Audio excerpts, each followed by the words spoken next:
Hello everyone, this is your friend Naruto Nexus 2.0 and we are back with a new fanfic. What if Naruto was chosen by the gods of the Shinobi world Part 1? A soft moonlit night served as the backdrop for a typical evening in the village hidden in the leaves. Citizens strolled past bustling shops, where merchants chatted excitedly with their customers in order to make a sale. Others slept undisturbed in their rooms, oblivious to the events happening outside their windows. For the moment, it seemed as if within the walls of the leaf, happiness and safety abounded. Summoning jutsu. At first, there was nothing but the faint sound of wind blowing in the peaceful night sky. Then heavy darkness descended over the village.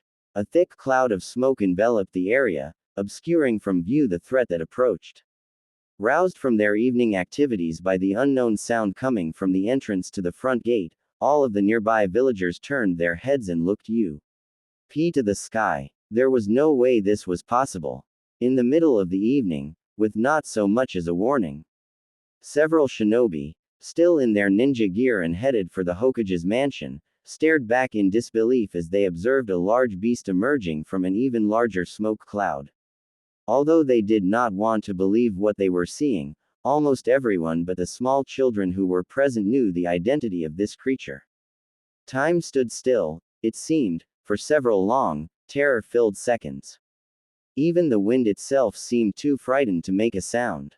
The dramatic moment of silence was pierced by the cry, "It's the Nine Tails." The chaos that followed destroyed any semblance of peace, along with the many houses and shops near the village entrance. A massive fox demon descended upon the hidden leaf. Its hollow growl alone was enough to shake the very ground on which the citizens stood.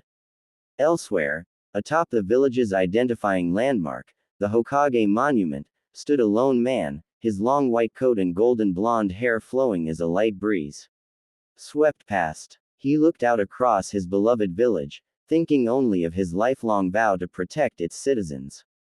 Minato Namikaze, the village hidden in the leaves, Hokage, was charged with the duty of defending the village and commanding all of its shinobi, or ninja. Now, having just witnessed the birth of his son, Naruto, he had no intention of letting harm come to their home. His fierce blue eyes passed over burning buildings with uniform dark green rooftops, scattered remnants of power lines, and smashed trunks of once vibrant green trees mixed in amongst the rubble, at last settling on the cause of this destruction.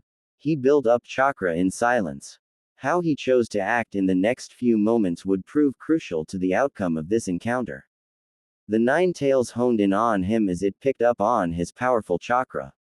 "So, you noticed me." Minato held his ground, confident as he watched the fox open its mouth to reveal a set of sharp, gleaming teeth, and conjure a purple ball of energy. "Here it comes," he thought to himself, planting his feet as he prepared a seal in the sky in front of him. A series of what resembled inked characters formed a complex pattern in the night sky.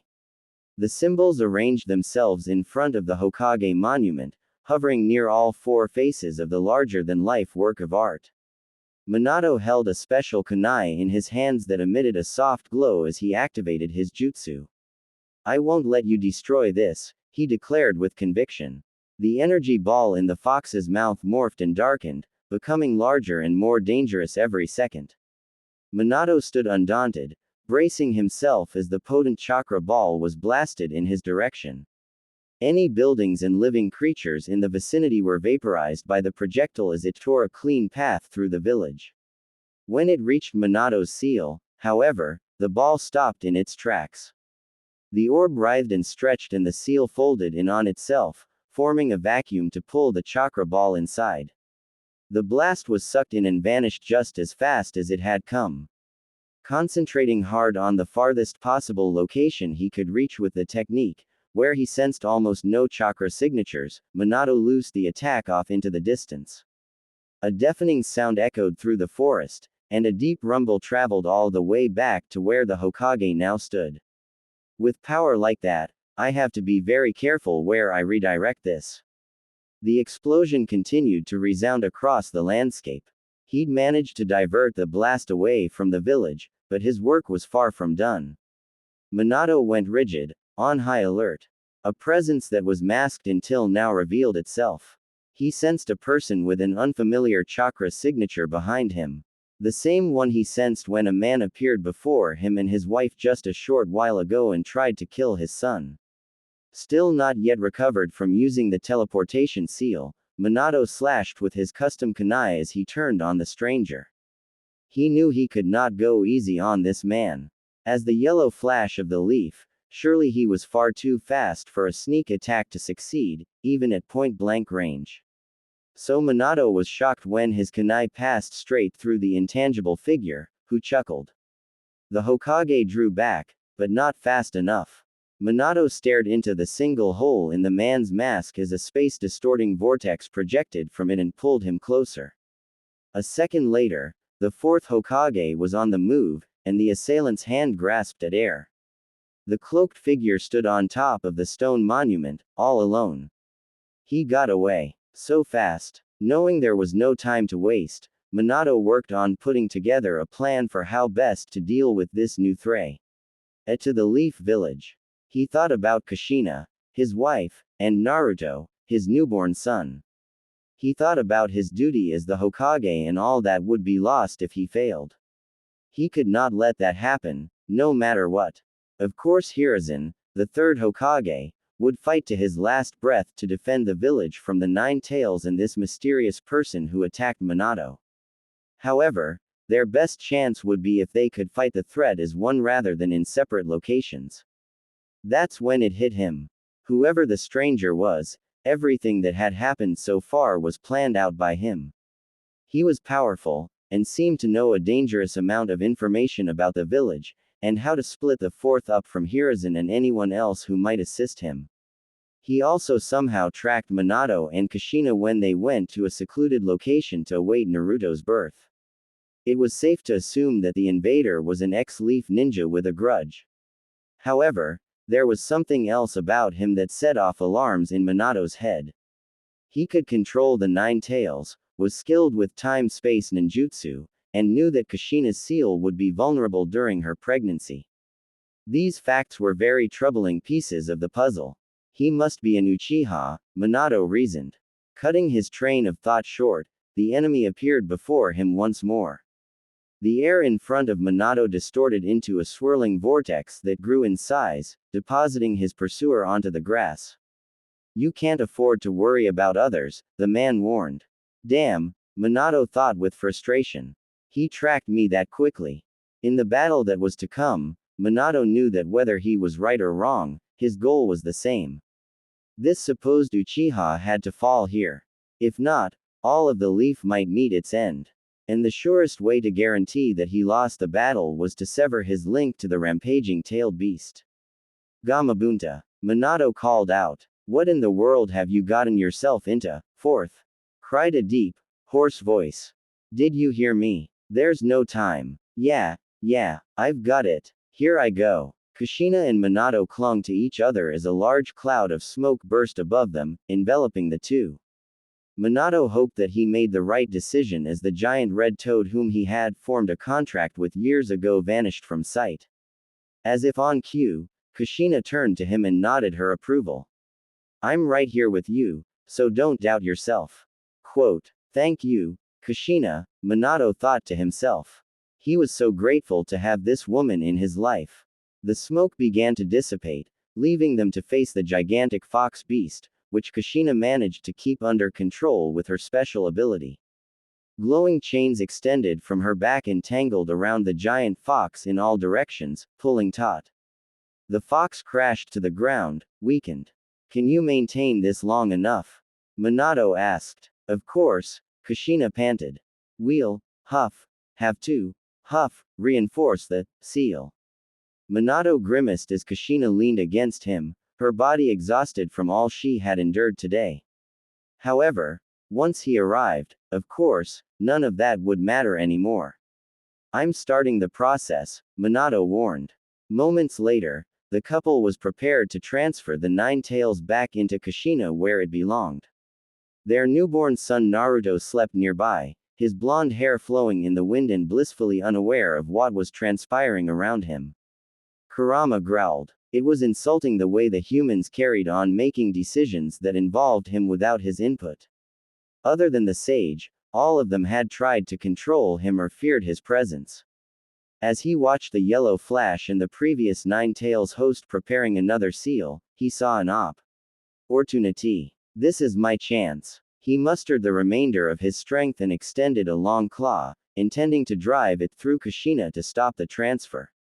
Minato reacted slower than usual because he was in the middle of stabilizing the sealing jutsu. The Hokage's unsteady hand was struggling to lift a special kunai from beneath his robe when another figure appeared on the scene. Kurama gasped, then lurched forward as a smaller creature's foot landed on his claw and drove it into the ground with the sheer weight of the impact. Dirt and rocks flew in all directions as his claw skidded to a stop mere feet from Kushina and Minato. Wow, you sure have great timing, sensei, Minato said. I was wearing myself thin. HMPH. You may be my student, but that's hardly any way for the fourth Hokage to talk, don't you think?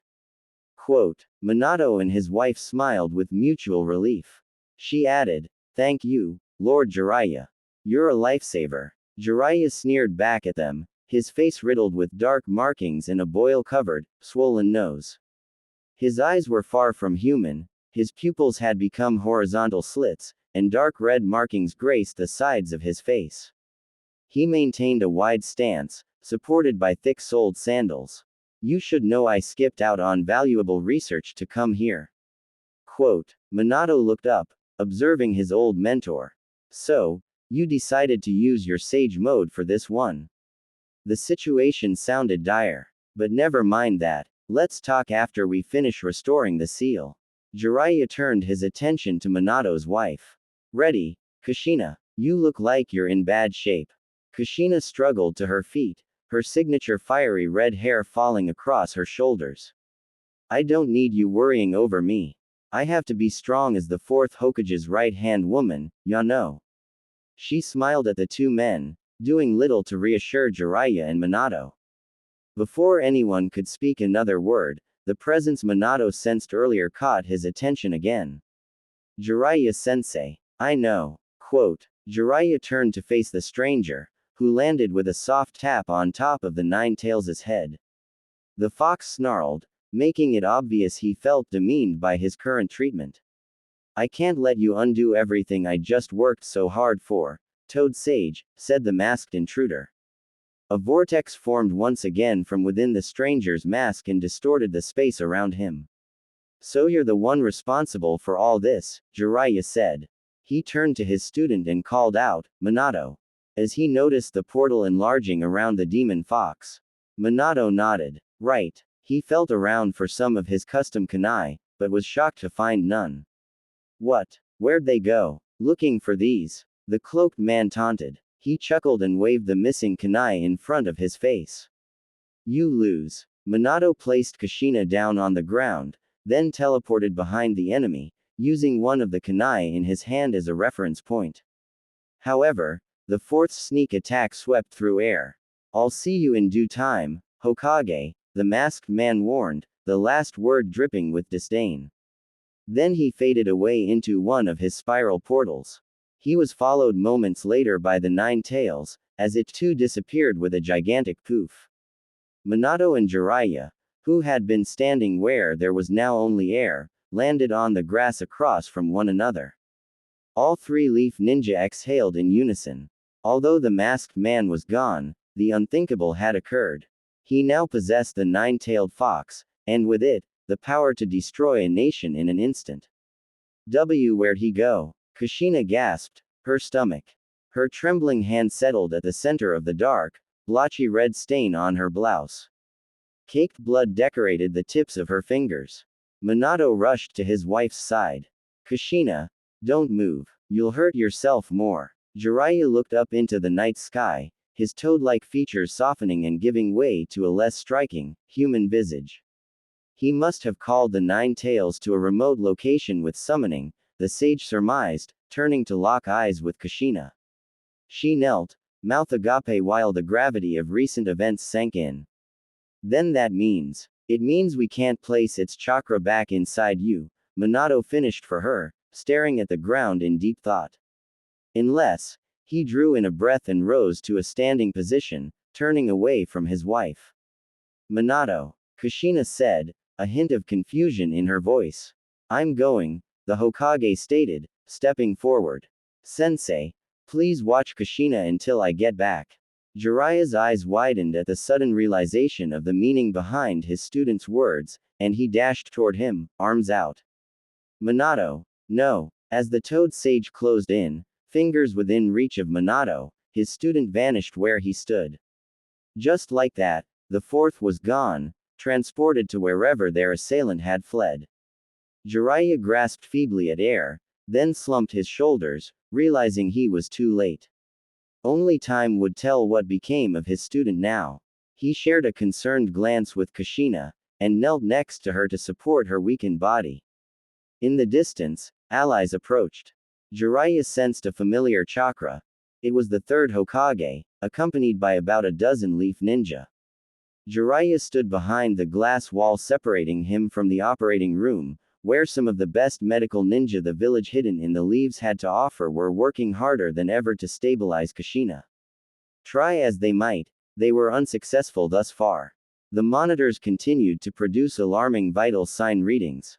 Kushina was hanging on by a thread, but had yet to wake up or make a sound. So you're here, Jiraiya-sensei. Quote. The familiar voice snapped Jiraiya out of his haze. A tattooed arm stepping into the field of his peripheral vision all but confirmed the speaker's identity. He took a quick sideways glance at the overalls and white mask associated with the standard Anbu Black Ops uniform, then resumed watching Veer Minato's wife. I am, Jiraiya said, expressionless. Hello, Kakashi. The white-haired youth posed with equal stoicism beside Jiraiya, gazing at Kushina behind the glass partition with both hands in his pockets. I heard Lady Kushina was in critical condition, Kakashi said. Where is Minato-sensei at a time like this? Jiraiya swallowed hard. He was unsure how best to approach the topic. Coming up short on well-worded responses, he gave up and settled for the plain truth. He hurried off to face the enemy not long after I arrived. That's the last anyone in the leaf saw of him. Quote. I see. What brought you here? I rarely see you in the village. Minato called me, Jiraiya said. He looked at the floor, crinkling his chin. It didn't feel right to leave again just yet, with Kushina in this condition. Kakashi nodded in the corner of Jiraiya's vision. Then he sighed and went quiet. Jiraiya did the same. An unnatural, warbling swoosh noise echoed through the hallway, followed by a strong breeze that blew nearby nurses, gurneys, and intravenous infusion devices in Jiraiya and Kakashi's direction. Kakashi dodged an IV machine that came flying toward him. Beside him, Jiraiya activated his needle Jizo Jutsu just in time, extending his hair to shield a doctor from an oncoming chair. Having avoided any immediate danger, the two white-haired ninja turned to find the source of this disruption. Minato lay almost flat against the floor at the end of the hall, holding himself up on one elbow as he fought to regain his breath. Minato! Jiraiya exclaimed, rushing to his student's side with Kakashi in tow. Nurses and doctors scattered to make way, mumbling amongst themselves. Faint cries of, Lord Fourth, reached Jiraiya's ears, but he tuned out all distractions as he knelt by the blonde-haired Hokage's side. Minato, it's me. And Kakashi. Sensei, are you okay? Kakashi asked as he slipped an arm under Minato to lift him up. I did it. Jiraiya-sensei, Kakashi. Minato looked up with a triumphant smile, beads of sweat collecting on his forehead. He opened a palm to reveal a handful of his special kunai. And I got these back. Kakashi looked down at Minato's torn and dirt-speckled Hokage coat. The village leader took a deep breath, his eyes drifting toward Kushina, who was still struggling to survive on the other side of the glass pane. He stowed away the kunai he had retrieved from the masked enemy, then squared his shoulders and stood tall. He left Kakashi's supportive embrace to walk on his own, his urgent steps echoing down the hall. Sensei, wait, aren't you hurt? Kakashi called from afar. Minato, hang on, Jiraiya said gruffly, touching his student on the shoulder to make him stop. Kakashi leaned against the wall nearby. What's going on? Quote, I memorized a sealing jutsu formula from one of our library's ancient scrolls. It's pretty basic, but strong enough for what I need to do. Why were you looking for a sealing jutsu? Jiraiya slapped a hand against his forehead. You went after that man again, didn't you? Minato nodded. Flying Thunder God landed me in some kind of cave with him, and the Nine Tails.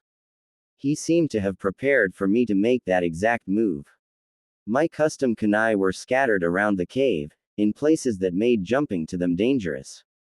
The Nine Tails was behind a barrier. I tried to fight the masked man, but he used intangibility just like before, and tried to pull me into another portal. Like the one he used earlier, from inside his mask. Quote, right. In the end, I succeeded in getting close to the Nine Tails with my Flying Thunder God, but I couldn't take him down without devoting my full attention. So instead I used this. Upon finishing his recollection of events, Minato exposed his stomach to reveal a marking at its center, a seal. He had contained the Nine Tails chakra by trapping it in his own body. That's insane, Jiraiya remarked, stopping short when Minato held up a finger. I'll be fine. It wasn't enough chakra to form a separate entity of the Nine Tails. Quote, Minato covered himself again and kept walking, his master and student's footsteps close behind. They reached the end of the hall and stopped in front of the door to the operating room. Minato reached for the door, pausing when Kakashi spoke up. So you can save her. The three men regarded Kushina's near-lifeless figure beyond the glass pane.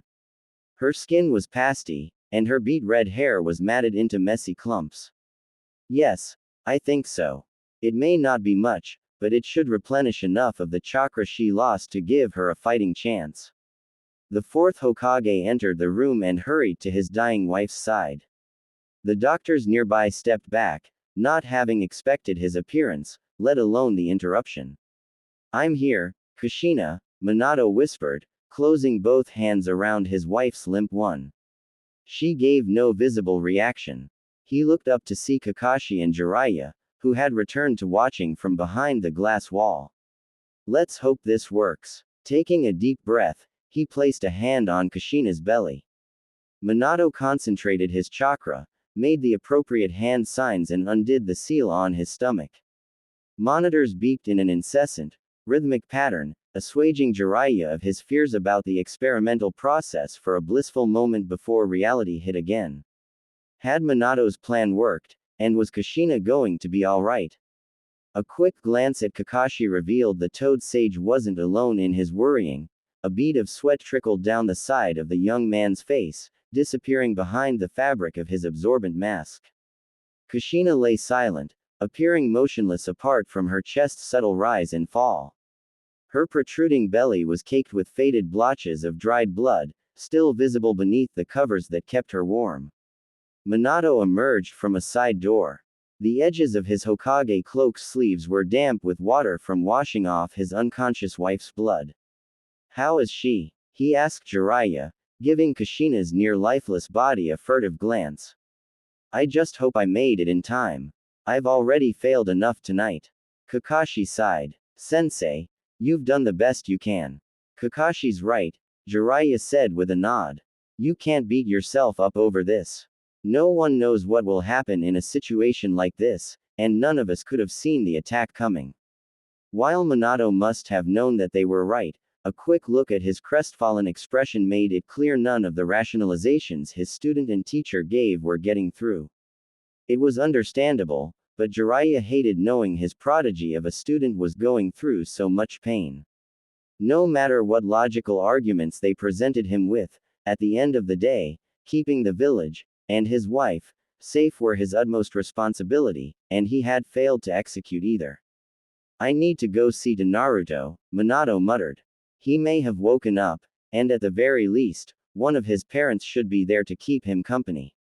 His words were laced with an undertone of guilt. Grunting in silent acceptance that he couldn't do or say anything of significance, Jiraiya nodded. Go on, Minato. We'll stay with her. Hands still in his pockets, Kakashi turned to his master. The boy's casual attitude even in the midst of tense situations never ceased to amaze Jiraiya. There was no doubt that this ability would serve him well as a ninja. If anything happens, we'll let you know, sensei. Thank you, both of you. Minato gave a curt bow and vanished, no doubt having already marked his son for easy teleportation. Jiraiya blew out a breath, just as impressed as ever by Minato's expert use of the second Hokage's flying thunder god Jutsu. The fourth was talented beyond his years. Member of the legendary Sannin or not, Jiraiya hardly felt qualified to be his sensei. The Toad Sage smiled to himself in spite of the current predicament. No, thank you, Minato. Less than a minute later, the rhythmic beeping increased in frequency, and another electronic noise, this one more unpleasant, sounded from one of the monitors. Doctors rushed in, examining Kushina and reading off information from scanners. One of them removed her IV and inserted another, while the remaining few did their best to stabilize her, spouting frantic comments across the room to one another. The noticeable trembling in each of the medical professionals' movements didn't inspire much confidence. They must have known that if the Hokage's wife died on their watch, it was career suicide. After a few minutes of chaos, the beeping slowed enough that the lead doctor felt comfortable dismissing a few of the medical team members so they could see to other patients. He removed his mask, yanked off both elastic gloves, and pushed open the door to the main hallway, stopping to take some steadying breaths. He whipped out a small notepad and jotted some notes, looking up to find Jiraiya staring back at him from 2 feet away, with Kakashi at his side. The few seconds it took for the doctor's brain to process that one of the Sannin was in front of him were filled with silence. What is happening in there? Jiraiya demanded to know as he and the doctor locked eyes. Tell me everything. Fighting past his initial shock, the doctor sputtered, Lord Jiraiya. Oh, of course. You see, Miss Uzumaki's condition is unpredictable. She is alive through sheer will and her bloodline's natural large chakra pool and resilience. The Jinchuriki extraction, combined with using her sealing jutsu for a prolonged period, has taxed her greatly. The doctor looked through the glass at her, his eyes full of uncertainty. She is a fighter for sure. Anyone else, ninja or not, would have died hours ago. So, what can you do? Kakashi asked. Does she have a chance of making it? The doctor flinched. He seemed to understand with full clarity how important his next words were, and feared the response he would receive if they weren't to Jiraiya's liking. He inhaled once, preparing himself to speak again. In all honesty, we don't know. The Nine Tails Chakra Lord Fourth was able to retrieve as helping her to a degree, but... The doctor gulped, his forehead glistening with sweat. But what? Jiraiya pressed. But there is a high likelihood she will still die, as her injuries are too great compared to the amount of chakra that was returned to her. I've called for some of our medical ninja, but I'm not sure they could bring her back from something this severe. I expect she has less than a few hours, factoring in her levels of endurance and the slow healing rate of her injuries. A few hours, Kakashi echoed, stunned. The doctor raised his hands in a defensive gesture. Seeing this hurt Jiraiya, as he would never harm a fellow leaf ninja. He must have looked furious, and to be fair, there was no time to play around here, but he didn't want to frighten anyone, so he did his best to soften his serious expression. Thank you for your honesty, Jiraiya said. He and Kakashi returned to the window to look in on Kushina. They stared in silence, letting the prognosis sink in. What should we do, Jiraiya-sensei? The Toad Sage folded his lips and paced. He paused mid-stride and turned back to Kakashi. I think I may know a way to save her. Kakashi turned toward him, one eye regarding him with skepticism. Really? It's a gamble, but something tells me there's a good chance it'll work. Jiraiya formed hand signs and prepared to summon one of his contract-bound toads. Kakashi, tell the medical team to do everything they can to keep her alive, for as long as they can. I'll be back. The cavern where Obito had chosen to contain and subdue the nine-tailed fox was wet and cold, but it didn't matter, comfort levels aside, he had done it. Obito's plan to steal the tailed beast from his former sensei's spouse went off without a hitch. Even the arrival of the fabled legendary Sannin member Jiraiya hadn't managed to stop him. That pesky yellow flash had given him a temporary scare, teleporting here and engaging him so soon. That much was for sure, but it was all of no consequence. The small portion of chakra he managed to seal inside of himself before escaping would be easy enough for the fox to recover with some time. Obito stared up at the towering cave in silence, watching the agitated scowl of the fox as it glared at him from behind a thick barrier of chakra. He smirked behind his mask, amused by the creature's blind hatred for him. Is something the matter? Nine tails. He teased. Damn you, cried the fox, its deep voice shaking stalactites free from the ceiling. The fox's captor didn't bother dodging, letting the rocks pass through him. Damn you and that cursed Sharingan. Temper, fox, Obito chided. Get used to your current state of subjugation. Even if I can no longer tame you with my Sharingan, I still have plenty of use for you. You'll see. Despite the Hokage's efforts, you've still plenty enough chakra for integration into the Gedo Mazo. The fox only glowered at him. He responded by casting a paralysis jutsu. Obito's captive growled, twitching as the effects took hold, and then collapsed, unable to resist. There we go, Obito said. I'll be keeping you as my prisoner for a while longer. Get comfortable. Finding Tsunade Senju had proven to be a hell of an undertaking, but Jiraiya had done it at last.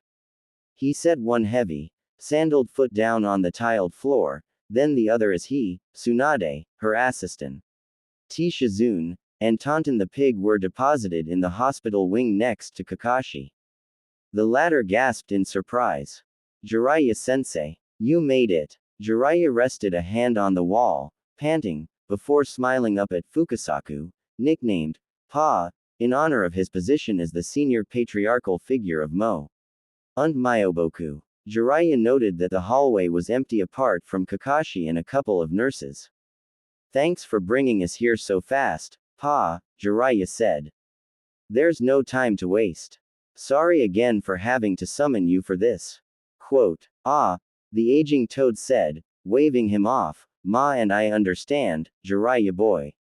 Now go. Save Kushina girl. Jiraiya nodded. Right. Pa vanished in a puff of smoke before he could say anything more. Jiraiya smiled, grateful that the toads came through for him at a time like this. He turned to his long-lost teammate. Tsunade, are you ready? The beautiful blonde at his side didn't respond. She stood rooted in place a few paces away, not having moved from the moment she was reverse summoned here. He almost thought she'd change her mind, until she turned to stare through the glass partition at the person whose life she was charged to save. Tsunade's almond brown eyes filled with sorrow and her forehead pinched when she saw the pathetic state of Kushina, the stubborn Uzumaki who clung to life. Despite what must have been agonizing pain, unseen to Tsunade, Jiraiya breathed a sigh of relief. The hospital staff had complied with the instructions he left with Kakashi and done what they could to keep Kushina covered up and spotless. It seemed silly, asking a hospital of all places to hemophobia-proof a section of its intensive care unit. Even so, it was worth the trouble. All it would take for Jiraiya's last resort to fail him was the sight of a single drop of blood. I never thought I'd be back here in the village so soon, Tsunade whispered to herself, and certainly not because of something like this. What did that bastard do to you, Kushina? The fellow Sannin took a long, steadying breath. Jiraiya knew what was on her mind, and why she delayed going into the room. Time was of the essence, though. She needed to make a decision, and fast. Tsunade, Jiraiya said, his voice heavy with emotion, I understand if you've changed your mind. You know, you don't have to do this. None of us would blame you. He reached out to touch his best friend on the shoulder. Or if it would help, I could have Minato call a Yamanaka in to suppress your memory. No, she shot back, shrugging him off, I do have to do this. I want to. Tsunade cast aside her signature green jacket, exposing broad, toned shoulders. She stalked down the hall toward the door to the operating room. Jiraiya watched her go with apprehension, remembering those two, and the pain their loss caused her. Shizune stood by with Taunton cradled in her arms, swaddled within Tsunade's discarded garment. The blonde Kunoichi cast a firm glance back at Jiraiya and Kakashi, the fear in her demeanor long gone. Like I said, you can leave this to me. I'll do whatever I can, even if I have to bet my life. She strode toward the table where Kushina appeared to be in nothing more than a deep slumber. Seeing the woman whose legendary medical skills far outstripped all of theirs combined was enough to send the crew in the operating room scattering in multiple directions. Tsunade used a heel to nudge aside a rolling tray with an array of tools all spotless, as requested. It hit the far wall with an unceremonious crash. Having made herself room to work, she stepped forward to examine her patient. Tsunade raised both hands, palms joined, and closed her eyes. A familiar distortion of the air around her outstretched palms told Jiraiya that Tsunade was gathering chakra to try and heal Kushina. If there was anyone on the planet capable of such a feat, it was this woman. Tsunade broke form, the slightest trace of a tremble in her wrists. He sighed as she shook it off and continued with renewed focus. She must have feared that any second now, she would see blood and just like that, lose all will to continue. He feared the same. Do you really think she can do it? Kakashi asked, snapping Jiraiya out of his thoughts. I'll say this much. Without a doubt, she has the best chance of any medical ninja. Jiraiya looked at the floor. Even so, he said to himself, there's a possibility for failure. Of course she can. Shizune cut in. She adjusted her posture to better support the slippery pig resting against her bosom. It squealed out an oink of implied agreement. Don't doubt Lady Tsunade's abilities. Ah, Jiraiya said, that reminds me. Kakashi, you've never witnessed Lady Tsunade in action before, have you? No sir. I've only heard stories. Well, they're all true. You're about to see for yourself how a master medical ninja works. These words were as much to convince himself as they were for Minato's student Sake. Deep down, Jiraiya hoped they wouldn't amount to hollow promises. An unsettling quiet seized the room as Jiraiya, Kakashi, Shizune, Taunton, and Minato observed the scene unfolding in the operating room. Tsunade hunched over Kushina's still body. She grunted as she concentrated her chakra on the new mother's center mass. Beads of sweat rolled down her arms and face, but she refused to let up. Don't die, don't die, don't die, Tsunade mouthed, her bottom lip curling inward. Those words cut deep. Jiraiya clenched his fists, knowing Tsunade was channeling the hurt she still hadn't moved past. She wasn't only seeing Kushina. She was seeing her late brother, Nawaki Senju. She was seeing her lost lover, Dan Kato. It killed Jiraiya that he was the one who brought her here. Made her relive her anguish. He was a terrible friend, and an even worse sensei. Tsunade grunted, forcing out more chakra. The muscles in her arms constricted as she tried to pull Kushina back from the brink of death. The pain of Jiraiya's regrets ate away at him more and more with every dulled sound from the other side of the glass. He reflected on all of the ways he'd failed not only Tsunade, but others he held dear. Maybe with time, Minato and Kushina could forgive him for not being present enough in their lives.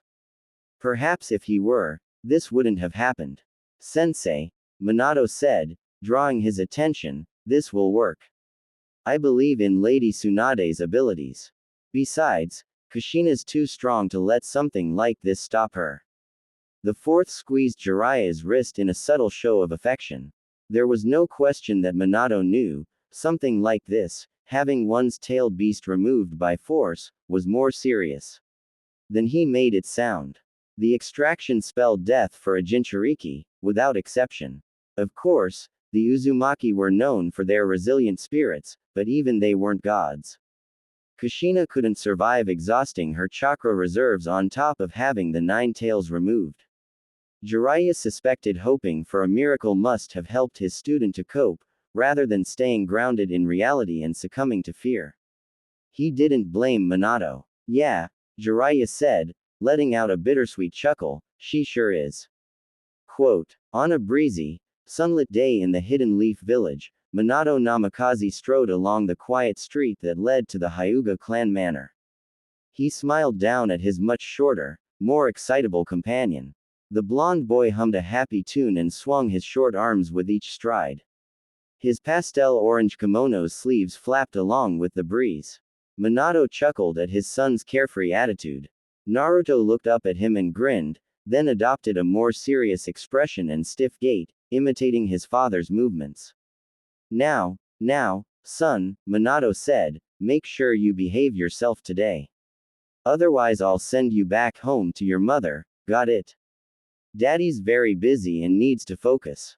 Right, the child's small voice agreed. Naruto poked out his lower lip, shouting back, Hokage business. Yeah, Minato smiled. Hokage business. We're guests in the Hyuga's home, so don't misbehave. But Dad, Naruto said, staring up at him as they walked, don't you own the whole village? Why do we have to do what they say if you make all the rules? Minato quelled Naruto's argument with a firm shake of his head. Don't say things like that, Naruto. It's not about who owns what. When you are a guest in someone else's house, you treat them with respect. Quote, Naruto pondered the statement for a few seconds, then nodded. Respect. The distant figure of Hiashi Hyuga approaching from further down the path stole away Minato's attention. The man's long, flowing white robes made him impossible to miss. A handful of other clan members walked woodenly on either side of him, dressed in similar fashion. His guards, no doubt. The two leaders met in the middle of the street, their encounter silent at first. Someone on Hiashi's side of the standstill cleared his throat, but no one else moved an inch for the first 10 seconds or so. Save for Naruto, who was looking at the faces of each person present, his eyes enlarged with naive curiosity. Welcome, Lord Hokage, Lord Hiashi said, joining his hands and giving Minato a formal bow. Everyone behind him mirrored the gesture, but with their hands down at their sides. The Hyuga clan welcomes you. Quote, please, Hiashi, Minato said, laughing, I told you there's no need for these pleasantries. A handshake will suffice, and you can just call me Minato, or fourth. Nonsense, Hiashi rebuffed. The way of the Hyuga has always been to treat every Hokage with the utmost respect. Minato finished for him. I remember. But honestly, don't treat me as if I'm so much better than someone who was my peer not too long ago. Not wanting things to get awkward, he moved on. Oh, one more thing before we start. I'd like you to officially meet my son, Naruto. Naruto looked back with uncertainty, checking for his father's approval. Minato squatted low to the ground and placed a gentle hand on his young son's back. Go on, Minato whispered. You can do this. Just like we practiced. Reassured, Naruto stepped forward and looked up at the stern-faced man, examining Lord Hiashi's long dark hair and pale eyes. Resisting the urge to scrunch his face up in confusion, Naruto lifted his tiny hand to meet Hiashi's RGER1. The man knelt so that he was almost eye level with Naruto and accepted the handshake with a nod. It is my pleasure to meet you, son of the fourth Hokage.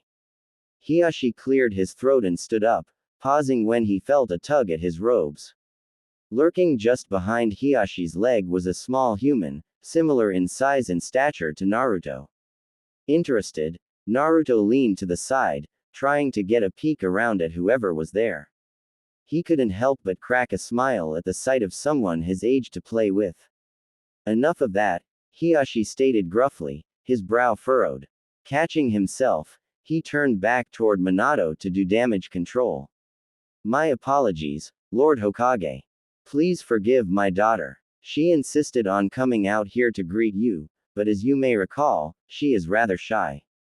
Quote, no, Minato said, raising a hand. That's okay. I'd like our children to get acquainted. He waved at the short-haired girl hiding behind Hiashi's leg, laughing when she stuck her body halfway out from behind cover. Hello there. Remember me, Hinata? She gave a meek nod, returning to the folds of Hiyashi's clothes. Would you like to be friends with my son? Naruto looked back again, and Minato flicked his chin toward the girl. The boy stepped forward and waited for Hinata to peek at him again. When she did, he smiled and extended a hand. Hi there, I'm Naruto Uzumaki. She tiptoed back into view, walked toward Naruto, and reached out with a limp hand, completing the handshake after a long delay. Hinata Hyuga. All right then, Hiyashi said, looking to Minato. Shall we head inside? Sure. Minato glanced down at Naruto and Hinata and gasped. Let's go, Hiyashi said to Hinata without looking back. You have forms to practice. Actually, Minato said, rubbing the back of his head, Hiyashi, I just had an idea. Why don't we let the kids spend some time together while we're meeting? What? Hiyashi paused, taken aback. He stared hard at Minato, as if the concept of what his guest proposed was foreign to him. Minato watched him go from astonishment, to aversion, and back to his typical stone-faced demeanor all in the span of a few seconds. If it is the Hokage's wish, Hiyashi said with a bow, then we would be happy to oblige. He turned toward Hinata, much less respectful than when he addressed Minato. Be nice to our guest, he spat as if it were an order, not a simple reminder. She hung her head and whispered her agreement. With that, her father and his guards were gone. Minato walked beside Hiyashi, and the kids followed at their father's heels. Minato was wearing down. 2 meetings this morning, back to back, one with Shikaku Nara, the other with Hiyashi Hyuga, and now this. He hadn't brought Naruto today because he saw the writing on the wall. Today's topic was going to be a heavy one. Minato scanned the meeting room, noting who was present. The entire Leaf Village Elder Council and a couple of assistants were the only attendees. He'd learned very quickly in his short time as the 4th Hokage that the smaller the meeting size, the more serious the topic. Judging by Danzo's hard stare that Minato swore was an attempt to bore into him from across the room, they were here to discuss the Uchiha clan again. Let's begin, Minato announced. One of the elders, Homura Mitokado, gestured to the assistants, who hurried out of the room and shut the door. The first few agenda items brought forth by the other council members, the Hidden Cloud's not-so-subtle tax hikes on imports and exports to and from the Hidden Leaf, a wing of the Leaf's Ninja Academy in need of repairs, and word of unrest in the Hidden Rain and its potential impact on the Land of Fire, to name a few, were for the most part benign concerns. Thus, these issues were either glossed over or delegated by Minato for others to address. However, the final item seemed of greater importance, because everyone present ceased any side conversations. This erased any doubt in Minato's mind that they were all on the same page about the true focus of He meeting. I believe you have something not on the agenda to share with us, Homura. Minato said, settling into a more casual position to show the floor was open. Yes, Homura agreed. Something's been brought to my attention that I would like us to address. Quote. Homura's gaze flitted to Danzo, whose subtle nod didn't go unnoticed. Minato made a mental note of this while formulating a strategy. He'd been right all along. Danzo was trying to manipulate the rest of the council to side against him. Please, go ahead, Minato offered, gesturing to Homura. Homura cleared his throat. Danzo, Hiruzen, and a couple of others in the corner of Minato's vision stiffened in anticipation of the topic. Regarding the Uchiha clan, information has been received that there are plans to stage a coup d'état. He let the statement hang. Murmurs rippled across the room. Clearly, the breakdown of relations with the Uchiha has escalated. We need to act quickly, Lord Hokage. In her usual condescending fashion, Koharu Udatane jumped in, building on the tension Homura stoked. Fugaku has grown increasingly bolder in his talks on disapproval of the village's leadership. She craned her neck to look around the table at Minato. Fourth, how will you respond?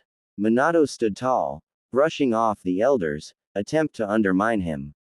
We've discussed the Uchiha once before, and I hold the same stance that I did last time. I'm young, and I'm still learning how to be a great Hokage, but if there's one thing I do know, as a ninja, it's that conflict is usually born from poor communication, and that leads to clan infighting, dispute at borders, and of course, wars. He swept the room, making eye contact with each elder. We're just off of the heels of the Third Great Ninja War.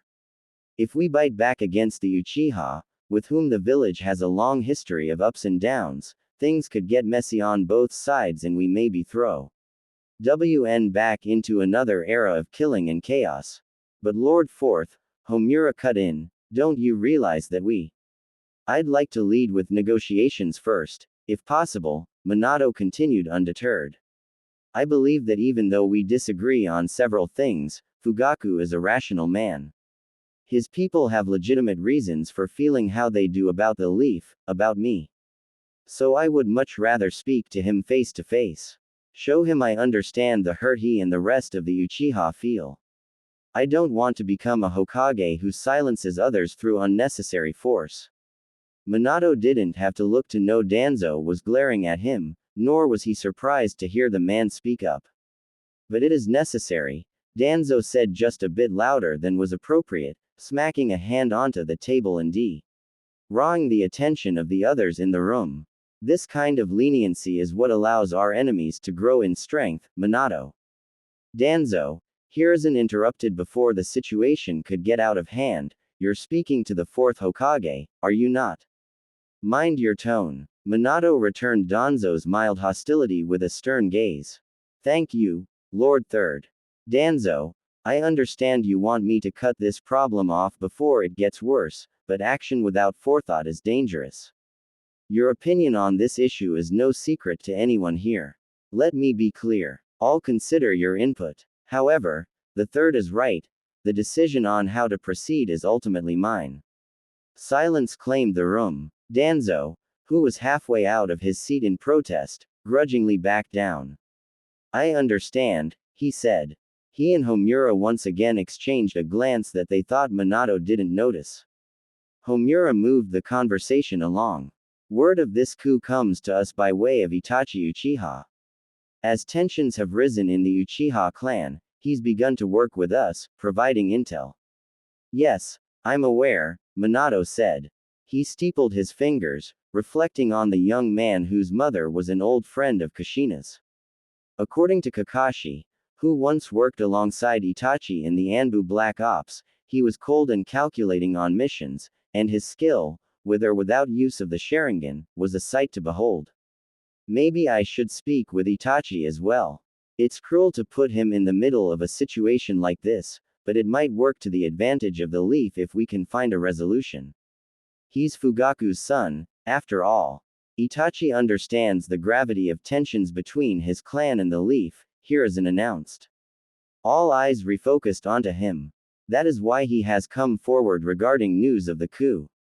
Good, Minato said with a nod. Danzo, I assume you're keeping tabs on Itachi's status. I am. He is awaiting further instruction. Are you planning to meet with him today? Minato rested his chin against his hand, thinking the matter over. No, if it's not too much trouble, set up a meeting between us tomorrow morning. Danzo grunted his understanding. I'll see that it's done. Now that the most controversial matter was out of the way, Minato moved on to another concern that still weighed on his mind, even several years after the fact. He would never feel at ease so long as this threat lingered. I would like to add one last thing before we adjourn. All heads turned his way. It's about the attack from 7 years ago. You're all aware that I believe the attacker to be Madara Uchiha. Lord Jiraiya has been on the move, trying to gather intel. I received a note not too long ago by Messenger Hawk. He's narrowed down the number of possible hideouts where the masked man could be located, but there's still more he needs to look into. Pausing to breathe, Minato scanned the room, watching everyone digest his words. The pure terror at the mere mention of Madara's name was plain to see. He hated being in such a position of uselessness, unable to protect his village. Taking advantage of the lull, Homura inserted himself into the discussion. Citizens are still fearful in light of the Nine Tails attack, and the loss of the Leaf's tailed beast. From their perspective, the village has a target on its back. Kaharu was quick to jump on Homura's comment. They're right. We would do well to show that actions are being taken to keep everyone safe. Ever the mediator, Hiruzen added, Minato, perhaps it would be wise to share some news with the public, however brief it might be, to combat the unrest. Quote, Minato was appreciative of Hiruzen's strategic move to divert the conversation away from fear-mongering and toward finding a solution. If he wanted to keep the council's, and by extension the village's trust, he would need to exude confidence. He made sure to speak without wavering. Of course, Lord Third.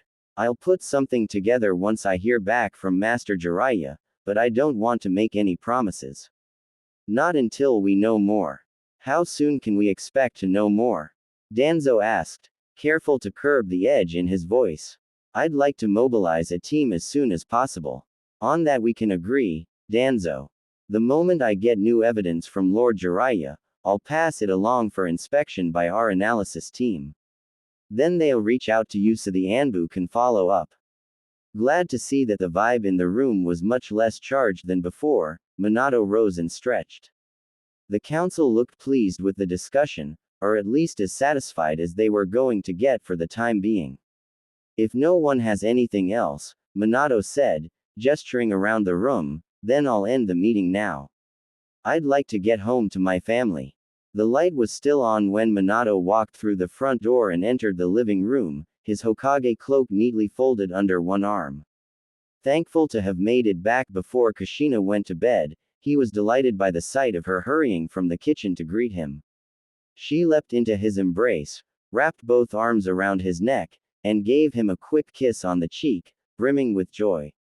His wife wore a stained green apron from time spent preparing dinner.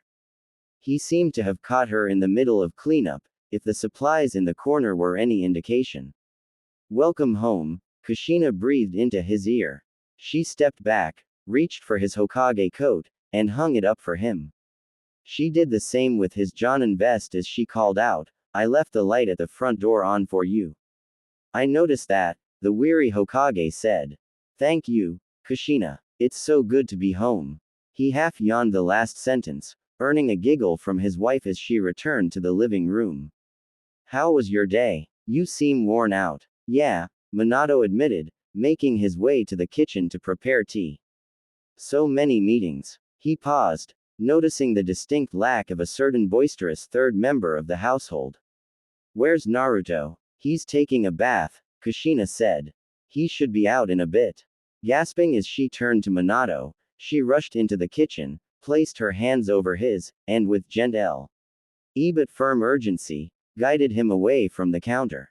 No, no, no. Please, let me do that for you. You've had a long day, ya know. Kushina. I can, really, it's no trube, Minato tried to protest, but it was useless. Kushina had him resting on the couch with his legs on a padded footstool before he could string together a coherent response. Well, all right, he acquiesced, sinking into the fabric. Minato had to admit this was quite nice.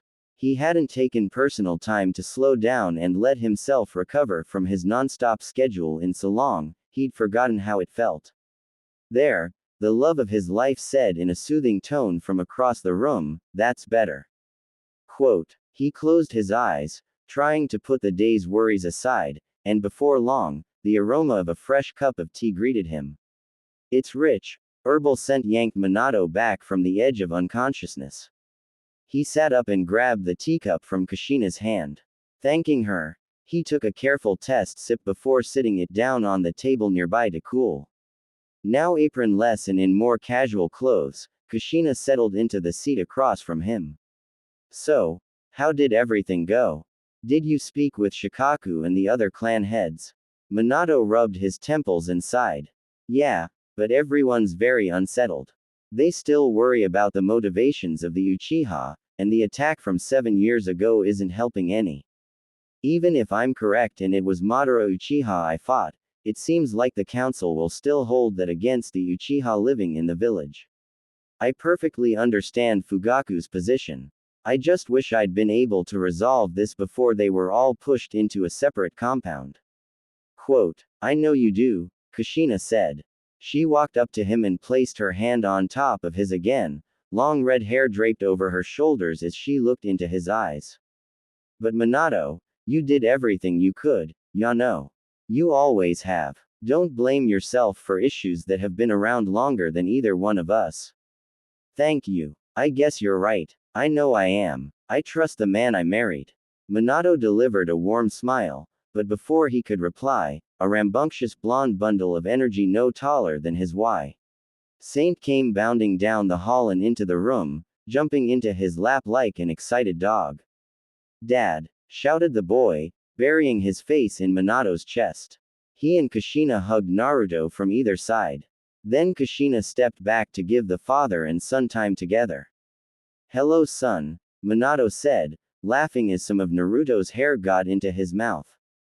You're energetic today. Yeah, Naruto looked up with stars in his eyes. I'm gonna go to the park with Hinata tomorrow.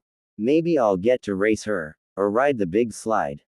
An uneasy laugh escaped Kushina when Minato threw her a raised eyebrow stare. After you brought him along to the Hyuga Manor last year, he and Hinata became fast friends, Yano. But they haven't seen each other since your last talk with Hiashi, and she's all he's been able to talk about.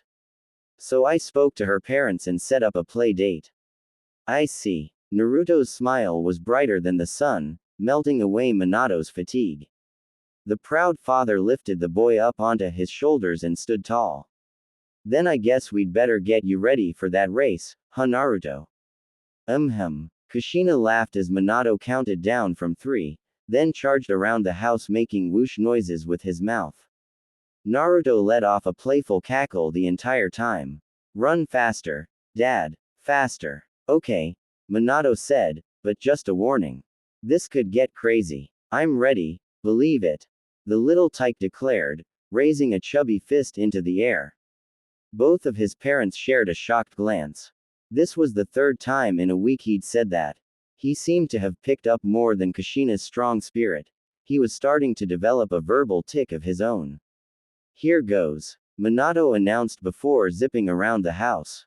This time, he was little more than a blur, but the fact Kushina could see him at all was his way of promising her he wouldn't crash their son into a wall, or bump into her. When the two reappeared, a very dazed Naruto with a lazy grin on his face fell onto his father's blonde hair like it was a soft pillow. Kushina walked over and took Naruto into her arms so Minato could relax.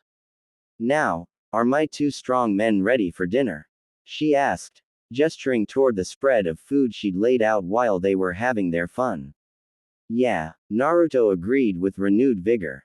Good. Now come on, help mom set the table. Quote, their dinner was a nice reprieve from the far more uncomfortable round tables that had claimed most of Minato's day. He discussed his attempts to develop other uses for his teleportation jutsu, his recent trip to Mount Myoboku to work on mastering Sage Mode, and he also brought up the council's plans to renovate a section of the academy in a few weeks. Most of this flew over Naruto's head. He checked out halfway into his parents' conversation and used his chopsticks like blades, crossing them together and making noises until Kushina took them and fed him herself.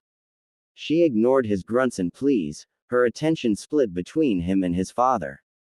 Kushina talked about books she'd read, her perilous trek through the grocery store shopping for herbs to use in a recipe Makoto had shared with her, and her plans to work with Hiruzen on erecting stronger ceiling bar ires around key areas of the village.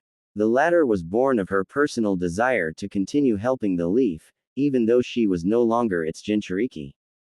Minato was glad Kushina had found some way to stay busy that didn't involve going out on missions again, but he had a feeling she'd be raring to do just that once Naruto was old enough to look after himself. Of course the 3rd doesn't think we need to be as cautious about something like this as I am, she went on, but after what happened to the land of eddies, I don't want to take any chances. Quote, what are you two talking about? Naruto's small voice asked. Just that your mom's gonna protect us from the bad guys, Minato said. I sure am, ya know. Kushina flexed an arm, making a faint determined expression that got a chuckle out of her husband and a gasp of awe from her son. Cool, Naruto whispered. He paused and gave his mom a thoughtful frown. Mom, what's an eddy? The dinner went on this way for its remainder, with Naruto's parents trading off on explaining what they were talking about every few minutes until his young mind's voracious appetite was sated. While this was a little inconvenient, Minato had to say it was nice to see his son so inquisitive at so young an age. That curiosity would lend itself to him learning and growing at an alarming rate once he became a ninja. However, he didn't want to enroll Naruto into the academy quite yet, an opinion Kushina also held. Maybe it was just parental worry, or maybe it was because of the attack on the village, but something in the back of the happy couple's minds made them scared for their son. Was it such a crime that they wanted to shield him from whatever dangers might await him in life for just a year or two more? When dinner was over, Naruto rubbed his eyes, hopping down from his seat and going to his room to play, only to totter back and forth from exhaustion halfway down the hall. He was too drowsy to resist when his mother scooped him up and rocked him to sleep on the way to his bedroom. Minato stood in the doorway, watching the two people he loved most in silence. I'll put him down, Kushina whispered over her shoulder, smiling at the tiny Uzumaki. Minato left her to tuck Naruto in and went into his room to change. When Kushina emerged from Naruto's room, Minato was in the kitchen in his pajamas cleaning up the mess left by their family meal. Given he was using his speed to do so, it was over almost as soon as it started. That's just like you to try and show me up, ya know, she remarked, gazing at the spotless floor, kitchen countertop, and table left in her husband's wake. I thought I'd return the favor for you doting on me earlier. Quote, a great Hokage needs a great wife, doesn't he? That's for sure. Minato rifled through mail left on the kitchen counter, mumbling to himself as he read the labels. Kushina rummaged through a low cabinet, then walked over to the leaning plant on the far wall and watered its soil. She frowned, knowing the pleasant vibe of the past couple of hours would not last. Naruto had interrupted her and Minato's serious conversation earlier, and it must have still plagued her husband. On cue, he said, Kushina. The coup, it's still a possibility. The council wants me to act. She didn't answer right away, busying herself with tending to the plant. Deep down, she was sure they both knew it was an attempt at delaying the inevitable. What are you going to do? I'm thinking about working out some kind of compromise, but first, I've asked Danzo to arrange a meeting with Fugaku's oldest son. Kushina gasped. Itachi. When? Tomorrow. I wouldn't be surprised if Danzo showed up too, even though that wasn't part of my request. She deflated at his words. The night was already shaping up to be a depressing one. Danzo's still speaking out against you. Quote, he is. Today he backed down, but he made it clear I don't have his support. If the third wasn't there to keep him from exploding, I might have ended up dismissing him from the meeting. It got that serious. Quote, Minato gave her a look that said it all. Anyway, he continued, stepping away from the counter and moving toward her, Kushina, listen. A lot is going to happen in the next few days. According to the rumors, the coup is set for some time in the next 2 weeks. Please, stay away from the Uchiha district when you're traveling around the village. I don't want you in the crossfire if anything goes south. Kushina's thoughts immediately shifted to Makoto. She and Makoto didn't see each other as often these days, but she was the truest friend, not counting Minato, that Kushina had managed to make ever since moving to the village hidden in the leaves. Danger or not, it seemed wrong to ignore the Uchiha district and its people and just wait to see the chips fell. Not to mention Kushina didn't want to abandon her friend Makoto and her family to suffer a potentially terrible fate. Minato, she interrupted, desperate for a solution, you have to do something, ya know. Fugaku is a decent man, even if he is a little rough. I know you two have had your differences, but I think it's worth trying to talk with him. I will, Minato said with a nod, but that's why I asked to speak with Itachi first. He's our man on the inside. I don't like it, I'll admit that much, but who better to make Fugaku more receptive than his oldest child? Her misgivings aside, Kushina couldn't argue. The logic was solid. Still, good luck tomorrow, she said, eyes averted. Countering her sadness, Minato gave her a charming grin and asked, "Why don't we turn in for now? We can think about this more in the morning." Caught up in a haze of her own thoughts, Kushina let her husband lead her by the hand. Even in such a state, years of routine had conditioned her to dim the living room lights as they headed for their bedroom. She couldn't shake her deep sense of unease over how everything was unfolding, and it was clear Minato was going through a similar struggle. However, all they could do for now was lean on one another for support. All she could do as his wife was trust his judgment and believe in him. She hoped that would be enough. The house was quiet. Naruto had gone out for lunch with Hinata and her mother. Minato was busying himself with the oh-so-minor task of being the political face of the entire village. That left the devoted mother of the household all alone. Kushina wasn't surprised in the least that her little Naruto orchestrated a plan with Hinata. They'd harnessed the combined power of their cuteness and innocence to beg Hinata's mother to take them out for ramen. The poor woman didn't know how to say no, even to children.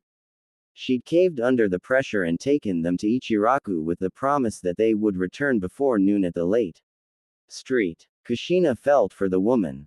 However, at least this was a nice end of the weekend treat for Naruto before going back to the academy. Kushina flung a tablecloth through the air, and it billowed in a graceful wave before descending onto the polished dining table. She spread the cloth out in a neat and even fashion, stopping to appreciate her handiwork with her hands on her hips.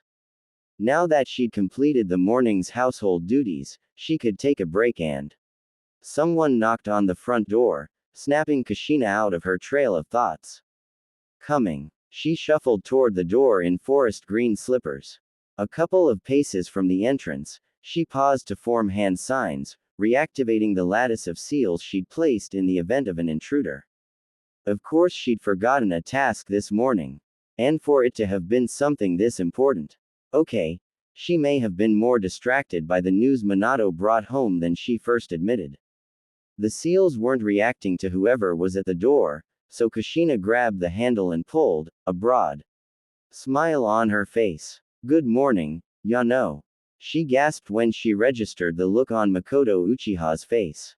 All color had drained from Makoto's skin and her lower facial muscles drooped, giving her an almost zombie-like affect. The signs of fatigue flickered out of existence before Kushina could say anything. She wondered if she imagined them, that is, until her friend spoke. "Kushina," Makoto said, her voice tired, but with a touch of warmth. "It's good to see you." Makoto. Kushina stammered, laughing nervously as she stepped aside to invite her in. "I didn't expect it to be you. Sorry about dropping by unannounced like this," Makoto said, slipping her shoes off and leaving them by the wall. She swept the house with a curious glance as she walked to the center of the room. The house had gone through several organizational changes since her last visit. "Oh, don't mention it. Please sit." Makoto was the first to sit at the newly adorned dinner table. She lowered herself into one of the seats with all of the grace and poise of a princess. A habit beaten into her by the culture of the Uchiha. A habit Kushina did not share. "Do you want some water? Maybe tea?" Quote. "No," Makoto said, raising a hand, "I'm fine, thank you." She placed a colorful bag on the table. Kushina had been so caught off guard by having company, she hadn't noticed the bag until now. "I was in the area, so I thought I'd stop by since we're both so busy that we rarely see each other anymore." Ah, you brought a gift. You really didn't have to do that, Yano. It's no problem. I still owe you from your childbirth, don't I? Kushina plopped into the seat across from her guest and waved her hands in a frantic motion. "Really? It was nothing. We kept it a secret, after all. No one had time to prepare." Makoto nodded. Her long, jet black hair covered her like a black veil over the face of a mourning widow. She swept it aside. True. That day was the most frightened I've ever seen you. Kushina shuddered. The merciless pain she went through delivering her beloved child was a memory best left in the recesses of her mind. Not to mention all that came afterward. Actually, speaking of Naruto, where is he? There's a gift for each of the three of you in here. I would love to show him his in person. I haven't seen him since he was still a baby. That's sweet of you. Sorry, he's out enjoying some Ichiraku ramen with a friend. I see, Makoto said in a solemn tone. She sounded more disappointed than was appropriate. She could always visit another time. Give him my best, will you? Makoto put on a smile. Sure. Hey, is anything wrong? Kushina probed. You seem distant today. Way to be subtle, Kushina, she chided herself. What do you mean? Makoto said, her voice rising an octave. Her friend's blunder made Kushina more confident that her suspicions were well founded, so she dug a little deeper. I just meant that you seem a little off today. The moment the words left her mouth, something clicked for Kushina. Could Makoto have snuck out to see her? It would explain why she was so on edge. Besides, it made sense. Fugaku wasn't the type to neglect warning his wife about the changing climate in the village, so chances were high that her being here right now was a secret. Makoto was no fool. She had to know the danger of being caught chatting with Kushina at a time like this. After all, rumors of an Uchiha coup had spread like wildfire ever since Minato's last meeting with the council. Various twisted versions of the truth leaked out, such as, the Leaf police force is going on strike, Fugaku Uchiha is closing the borders of the Uchiha district, or, the Uchiha are pulling out of the Leaf military forces. It boggled Kushina's mind that stories like these were cooked up in the first place. How had the message conveyed in the council meeting been twisted so much in such a short time? If she'd learned nothing else from this ordeal, it was that the power of gossip was not to be underestimated. People she bumped into on daily errands often tried to get information out of her. Of course, as the Hokage's wife, she was duty-bound to neither confirm nor deny, until it all blew over. I'm just feeling a little stir-crazy lately, Makoto lied. If I'm being honest, that's also part of the reason why I went out of the house in the first place. I needed a change of scenery. Makoto delivered a hollow chuckle. The stark contrast between her friend's outward smile and her masked pain tore her apart. Yet there Kushina sat, playing along, unable to resolve the situation. At least, not without doing things that would put one of the opposing military forces at a disadvantage. Whichever side was victorious, the outcome would hurt people she cared about. After retrieving a tiny box from the bag and presenting Kushina with it, Makoto stood and turned toward the door. Well, I've got to get back. You know how Fugaku can be. I'd best hurry before he starts making Sasuke and Itachi train through lunchtime again. Quote. Kushina clenched her fists. What should she say? This might be her last opportunity before who knew what. Makoto strode toward the door, her dress trailing behind her, catching a glint of sun that made it dazzling to behold. Kushina's eyes fell on the intricate embroidery at the center of her friend's back. It was the Uchiha crest, a red and white shape that resembled a handheld fan.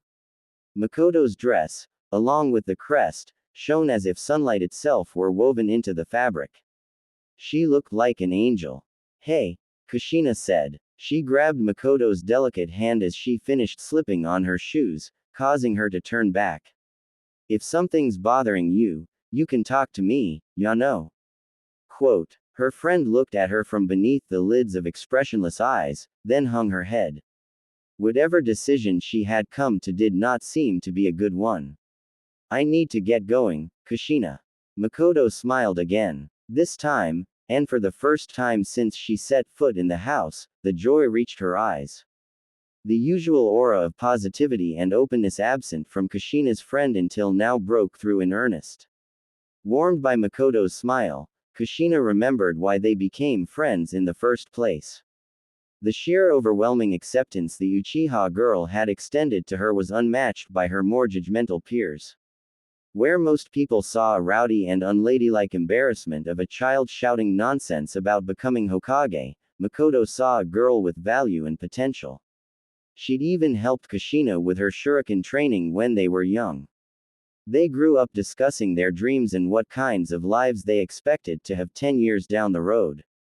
They hadn't spent every moment together, but each one was special in its own way. Kushina was the strong woman she was today in no small part because of her lifelong friend. Now a wedge was being driven between them, and there was nothing either of them could do to stop it. It really has been good to see you. Makoto leaned in and gave Kushina's hand a light squeeze. She left before the former Jinchuriki could reply. It was just past the crack of dawn when Minato skidded to a halt at the rendezvous point for his meeting with Itachi. He knelt, absorbing the shock of how fast he'd traveled here, then stood to search for the young Uchiha.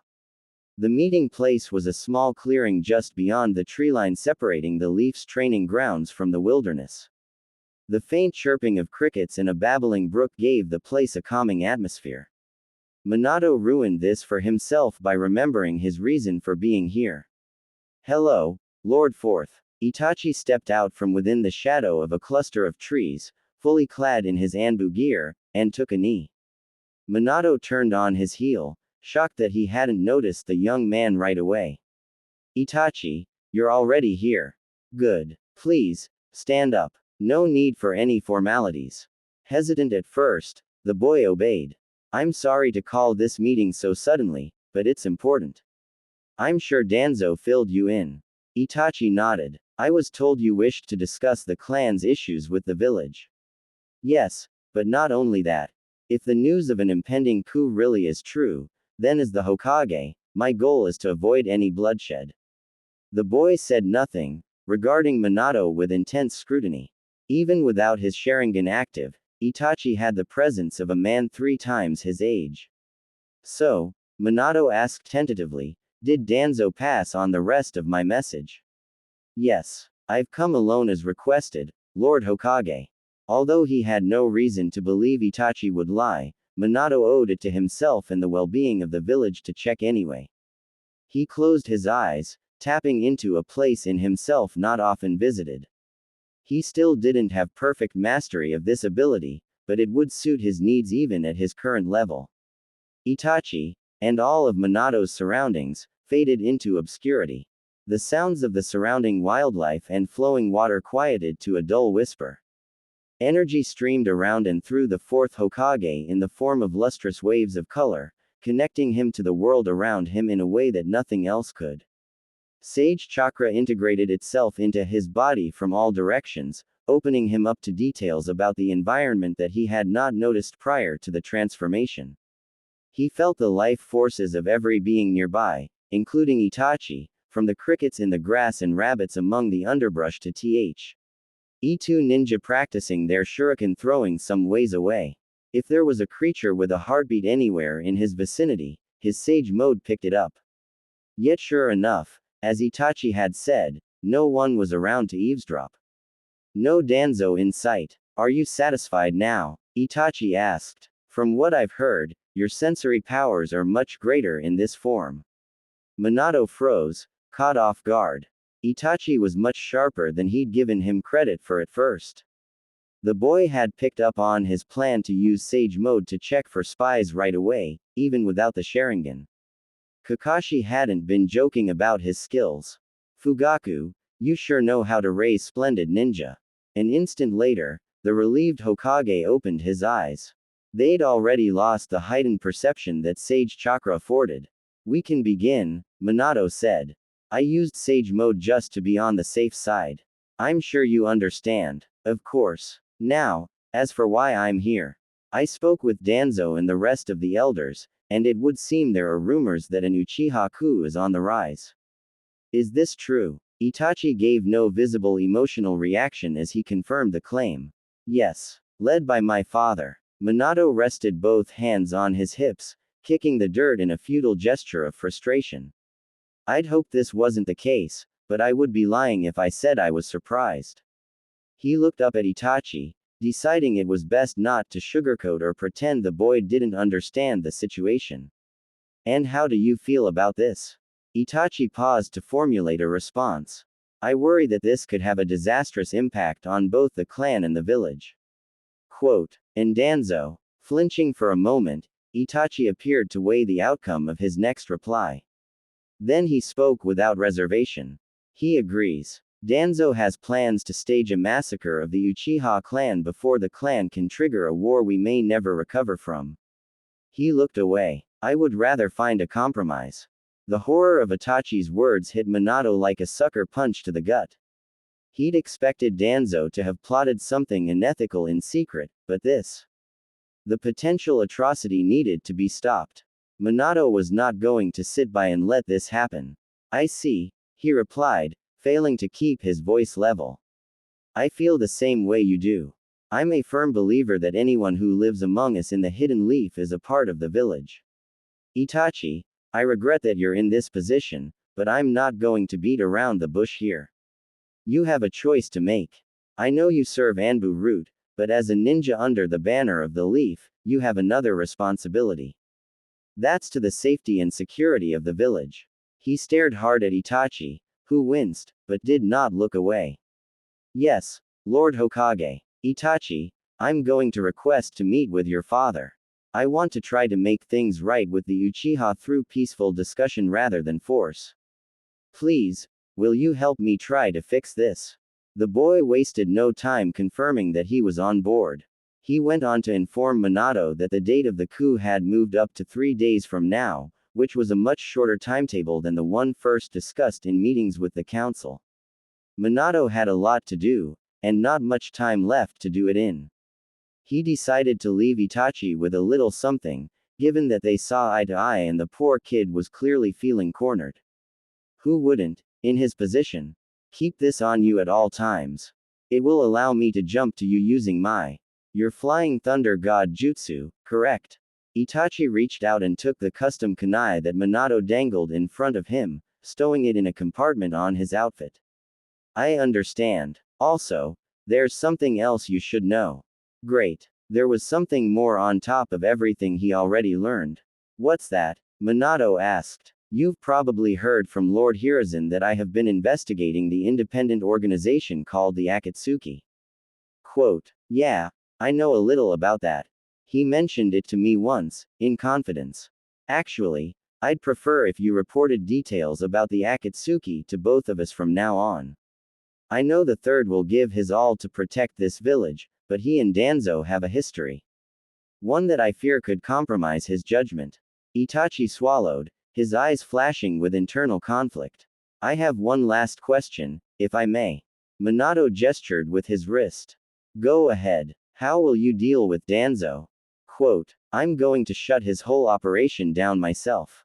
Leave it to me. Danzo may order you to go behind my back. If he does, make sure you come to me. I know it may not seem like it now, but there's a way out for you, Itachi. Quote. Minato couldn't tell if his words got through or not, but he decided to dismiss the young informant for now and let him reflect on their conversation in private. Thank you, Lord Fourth. Itachi sounded hopeful for the first time since they met. Saying nothing further, he vanished into the night as if becoming one with the shadows. Minato decided to walk home tonight rather than teleport. He had a great deal of information to mull over, and that just wouldn't be possible with his irresistible, loving wife and the never-ending fountain of energy known as his son around. He needed space and time to think. Earlier in the day, he'd expressed to Danzo and the other council members in no uncertain terms that the Uchiha clan was not to be aggressed in any way.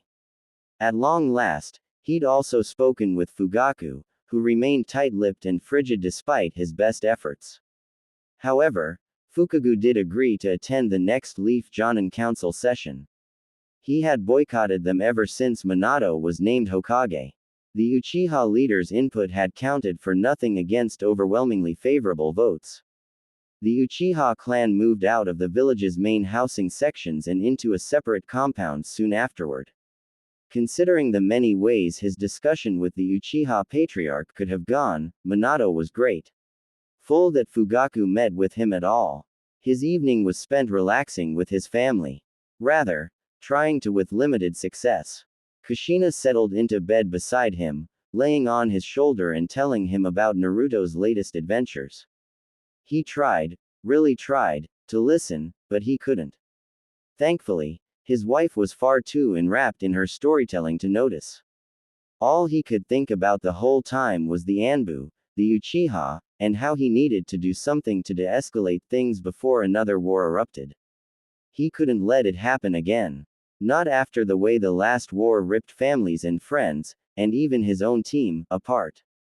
He would be the Hokage his village needed now, even if it killed him.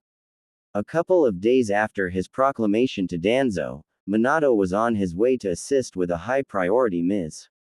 Scion. The assigned team had not returned by nightfall, as expected, or the night after that. He was deep within the forest beyond the main Leaf Village gate when he got the first inkling that something was amiss back in the village. The evening sky darkened overhead while he tried to calm the tightening knot in his stomach. Maybe I'm just being superstitious, he told himself, but something's off. The air feels different. His fears were confirmed as a black crow, different from the messenger birds he was used to seeing in an Y of the hidden villages, alighted on a branch with something stuck in its beak. He approached, cautious but curious, and wrestled the rolled-up note from its grip. Inside was a single, unmistakable message. The Uchiha crest was sketched with a minimalist art style, and there was a splintering crack at its center. Without a doubt, this was Itachi's work. Time was running out. What? He thought to himself as he leapt at insane speeds through the trees toward the village. Danzo's still not calling it off. I have to stop this. He flung a couple of his custom kunai toward two spots near the front gate. Then he called upon his chakra to jump to the marked ninja tool he'd left with Itachi. He could use the kunai near the village entrance as an exit strategy if needed. Minato whirled around, getting his bearings. He was on the outskirts of the Uchiha district. The kunai he'd given Itachi was embedded in the stone tile at his feet, but the boy himself was nowhere to be seen. I knew I was right to suspect that child would betray me. Glaring in the direction of the familiar voice, Minato saw Danzo emerge from around the corner of a building. Danzo, what have you done? He said. Nothing yet. Only trusted a hunch, Minato.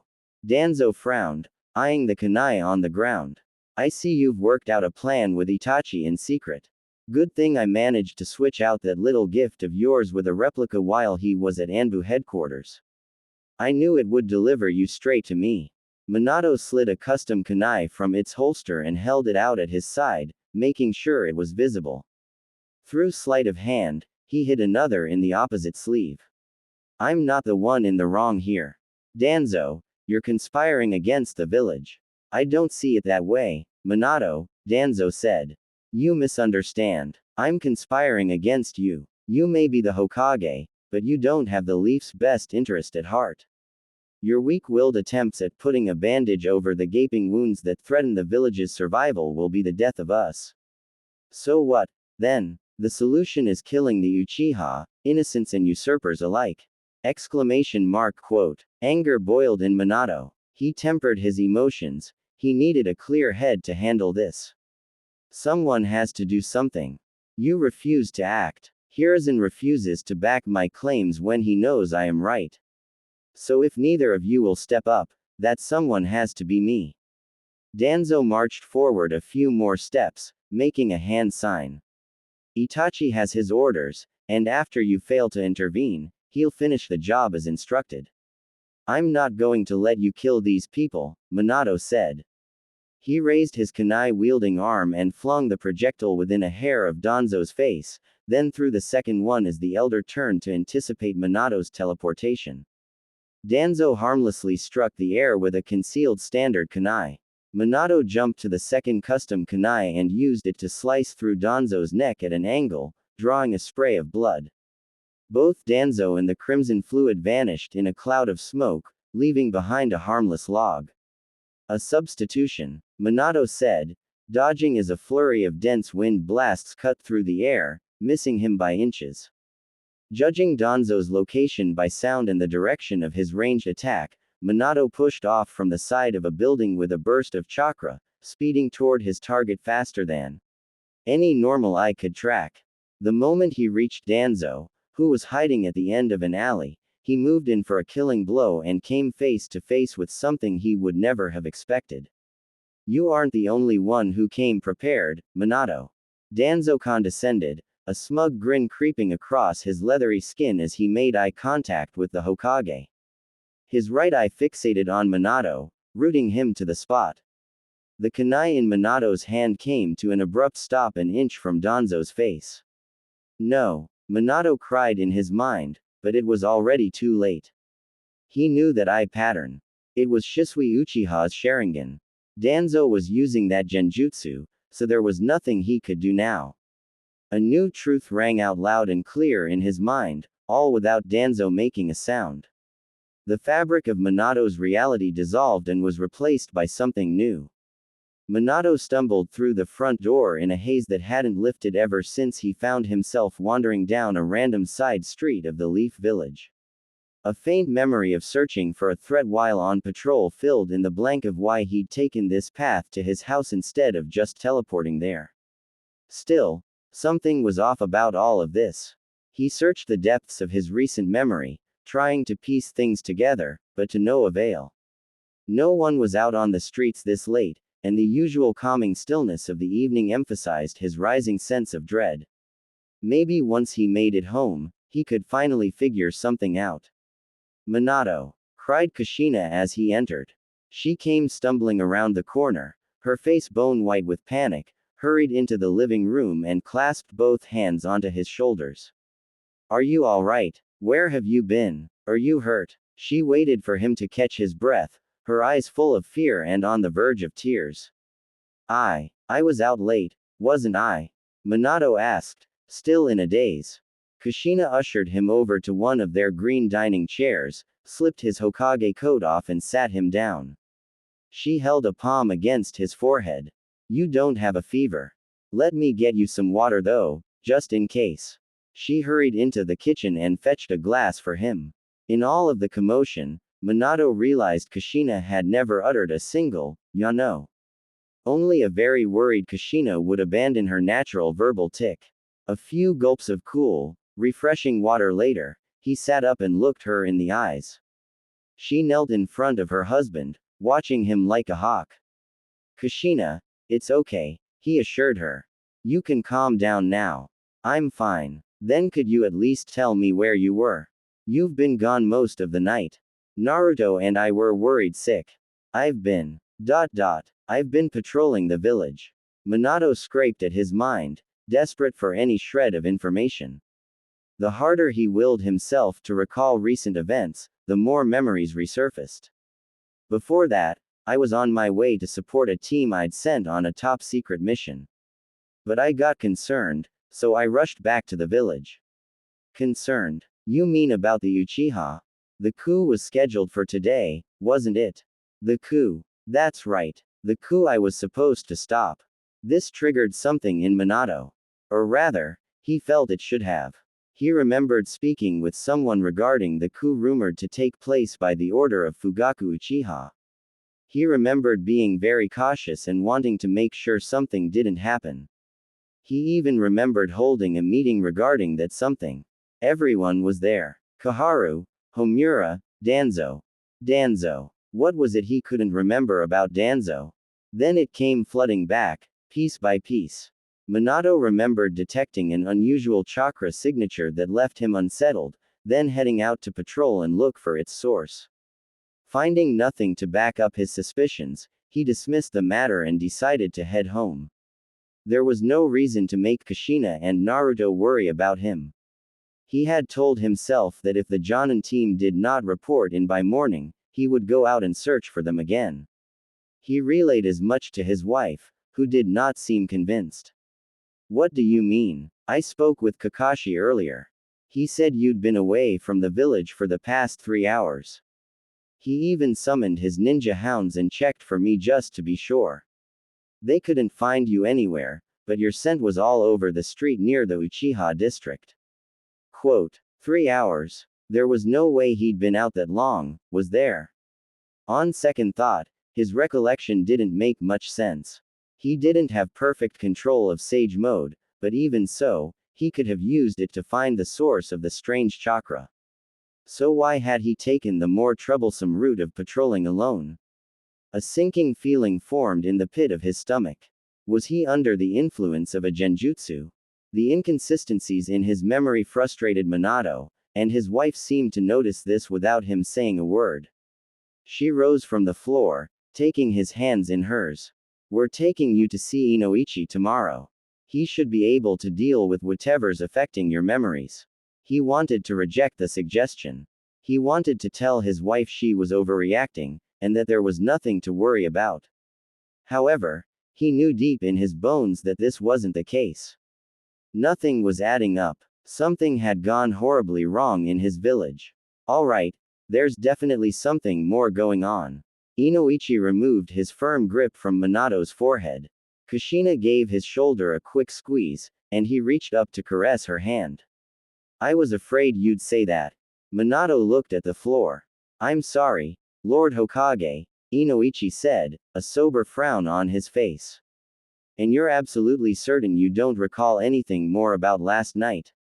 Minato nodded. "Yes. I haven't been able to remember much more besides patrolling for a while after I sensed an unfamiliar chakra."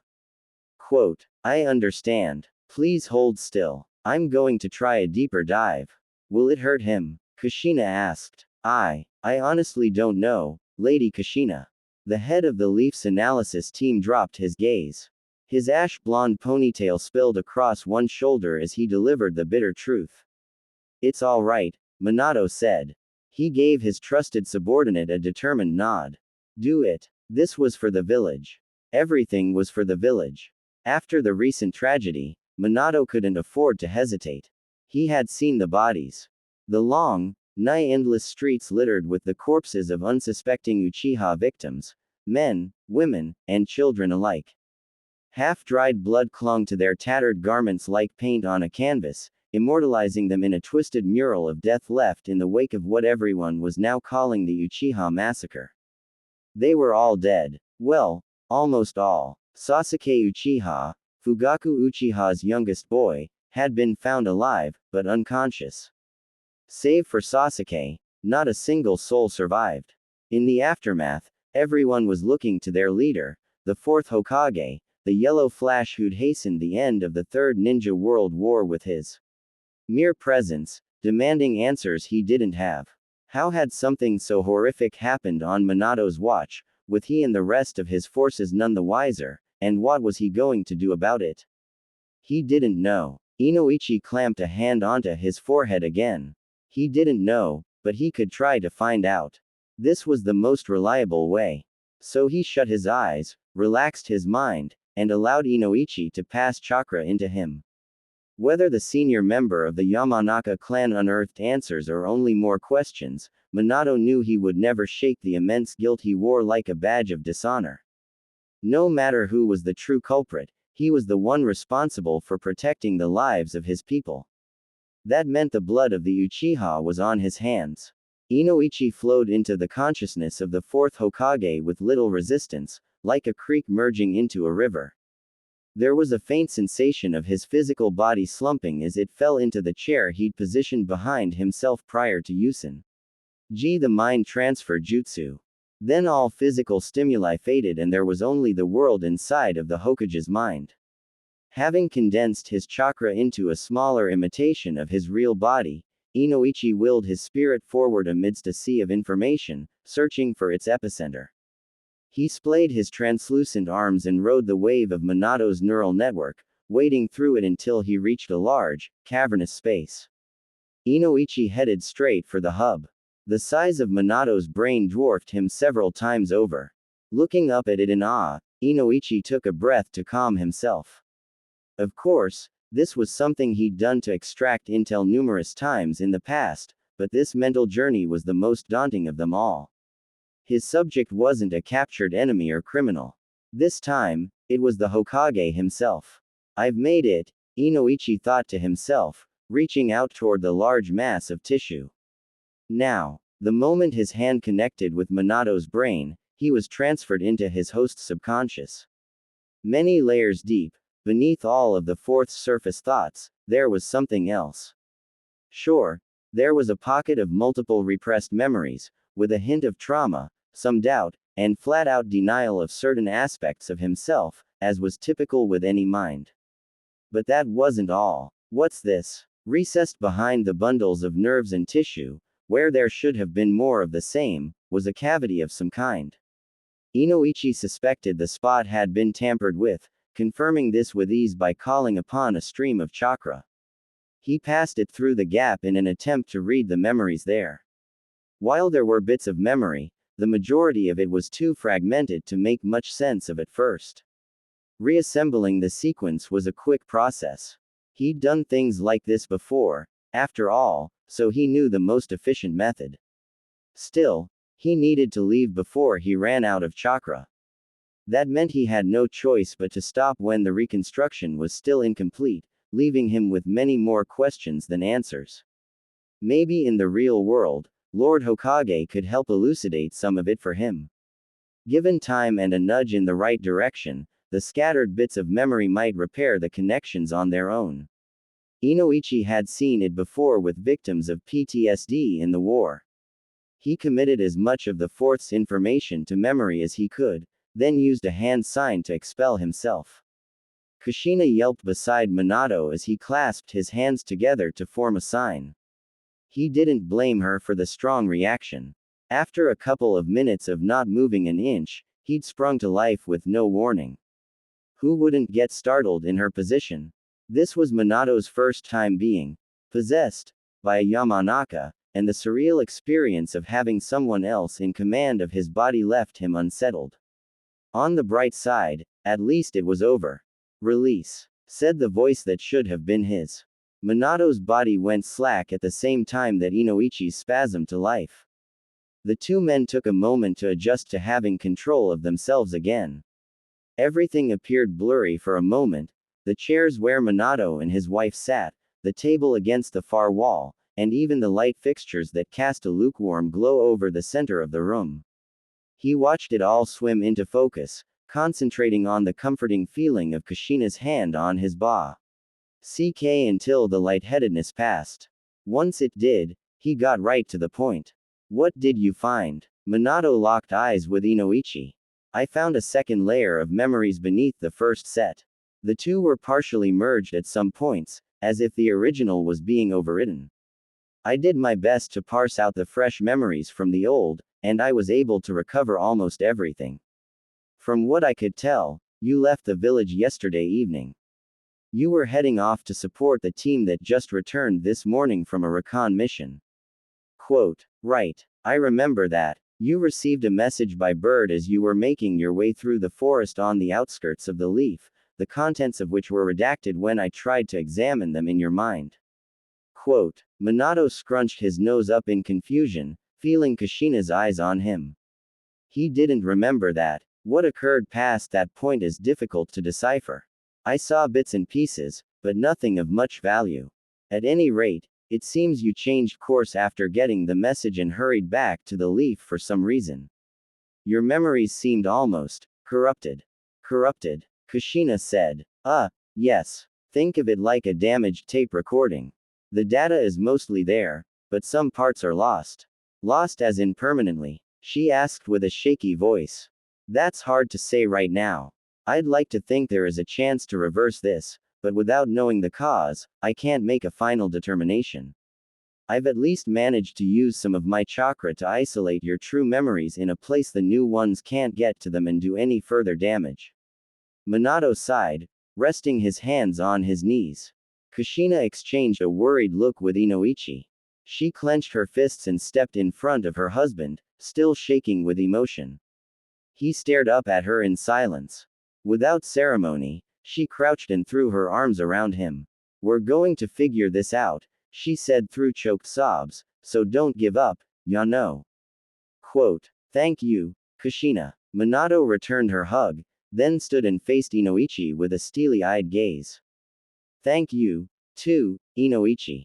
Were you able to see anything else? Tell me everything. I've got to learn whatever I can so that I can protect the village. Quote. Inochi swallowed hard. He didn't know much more than when he took the mental plunge, but he knew what little he had gleaned would only make Minato feel worse.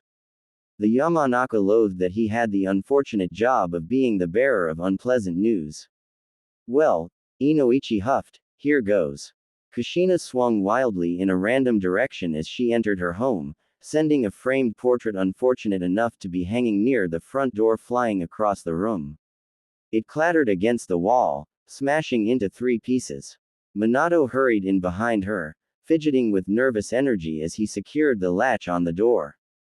First came news of her friend's death along with the rest of her clan, and now this. It was a wonder Kushina had made it this far before blowing a fuse. Kushina, he begged. Please, calm down. I knew that good-for-nothing Danzo was up to something. I just knew it, ya know. She growled, stomping over to the curtains and forcing them shut. Kushina muttered to herself, continuing to angry clean as she spouted word after venomous word about the apparent shady goings-on in the village. Minato shook his head. This was going to be a long day. Inoichi's news, while incomplete, pointed to Danzo having something to do with whatever led to the memory loss. If current reports from the 3rd and Danzo's Anbu route operatives were to be trusted, then on the same night Minato was having difficulty recounting, a lone man laid waste to the entirety of the Uchiha compound. Inoichi's recollection of Minato's fragmented memories placed Danzo at the scene of his last waking moment before stumbling home to Kushina. Danzo had discussed an unknown issue with Minato related to the Uchiha clan, who opposed him in some way. Past that point, everything was a blur. In a flimsy effort to lighten the mood, the 4th joked with himself that apart from his interaction with Danzo happening in an open square, their encounter was no different from a typical council meeting.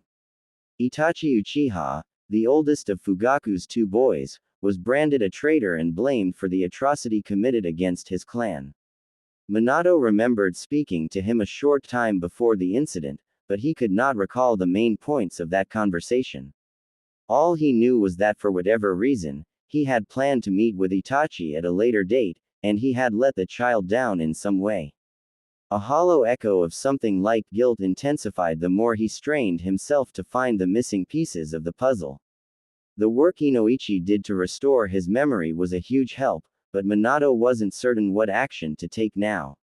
Judging by all that he had in front of him, it wasn't too far-fetched to assume that he had tried to set up a countermeasure against the planned coup, and that the strategy he employed involved Itachi. Still, even if he was right, it didn't change the fact that things had gone far worse than expected, or that he had a major mess to clean up as the Hokage. First and foremost, he needed to quell the wrath of his beloved.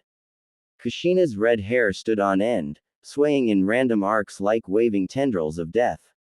She stormed down the hall to their bedroom, making it clear why no one in the Leaf Village had dared to cross the red-hot habanero ever since her academy days. Kushina, wait. Minato chased after her, racking his brain for the right words to ease her explosive emotions. We don't know anything for sure. Not yet, at least. We don't, huh, she said. Well, I could go knock the truth out of him myself. I bet that would do the trick. She stomped out of the bedroom, fists balled. Kushina, please. Minato let off a nervous laugh. You know I'd have to step in as Hokage if you attacked a Leaf Elder. Thinking fast, he added, oh, and didn't you say you wanted to pick up some ingredients for Naruto's favorite soup this morning? He glanced at the clock. Kushina followed his gaze and all of her anger melted away like snow, replaced by the softness of a mother's love. What? It's really almost time for the market to open! Exclamation mark. Why didn't you say so, Yano? Kushina scrambled around the house, finding her purse and a few personal items. I can't miss the half-off sales. She sped past, stopping to give him a quick kiss before she disappeared through the doorway with a quick goodbye. Her facial expression held a multitude of suppressed emotions. Others may not have noticed, but none of it got past her husband, a deep sense of purpose, worry, And of course, grief. Minato feared her mask might crack by the time she made it to the marketplace. He, too, felt a painful tug in his heart as he remembered the thoughtful gifts Makoto brought them yesterday. He would never have the chance to thank her. If it was hitting him this hard, he couldn't imagine the impact her loss was having on Kushina right now. Sighing, he walked over to the destroyed picture frame and lifted it piece by piece. Cleaning up after her was the least he could do given all she was feeling today. He needed to prepare a public statement about the massacre too, in order to de-escalate any panic sparked by the news. Minato didn't feel ready to set foot in his office again without answers for why he had failed to prevent so many deaths, but he had a job to do. He'd finish up here and then find Genma and the others. Then he would decide what to do about Danzo. Later that evening, Minato returned home and kicked off his shoes before embracing Kushina, who was still trying to conceal her heavy heart behind smiles he saw through. He decided not to push her. It was better to let her tell him in her own time. Only after Naruto had gone to bed did she finally open up. Minato was sitting on their shared sleeping mat poring over jutsu formula records when she creased her lips, bunching the cover up against her knees. Kushina, he said, setting his reading material aside. Minato, she forced out, waiting until her voice was level to speak again. I had a bad feeling that morning. The one before, you know. Minato tilted his head, waiting for her to finish. It was Makoto. She was different yesterday, like she couldn't get something off of her mind. I think she knew. I think she knew she was going to die. Tears pooled in Kushina's eyes. She sniffled a few times, but could not hold them back. The dam broke and she fell against Minato, sobbing into his shoulder. He let her lay there offloading all of her pain onto him, being her rock, and wishing in his heart that he could take the pain away.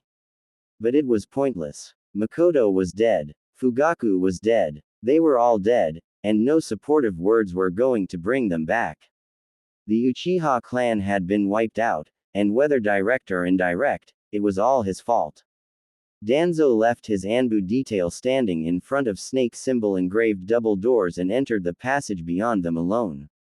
Poor lighting showed him the way down a narrow path to an inner chamber.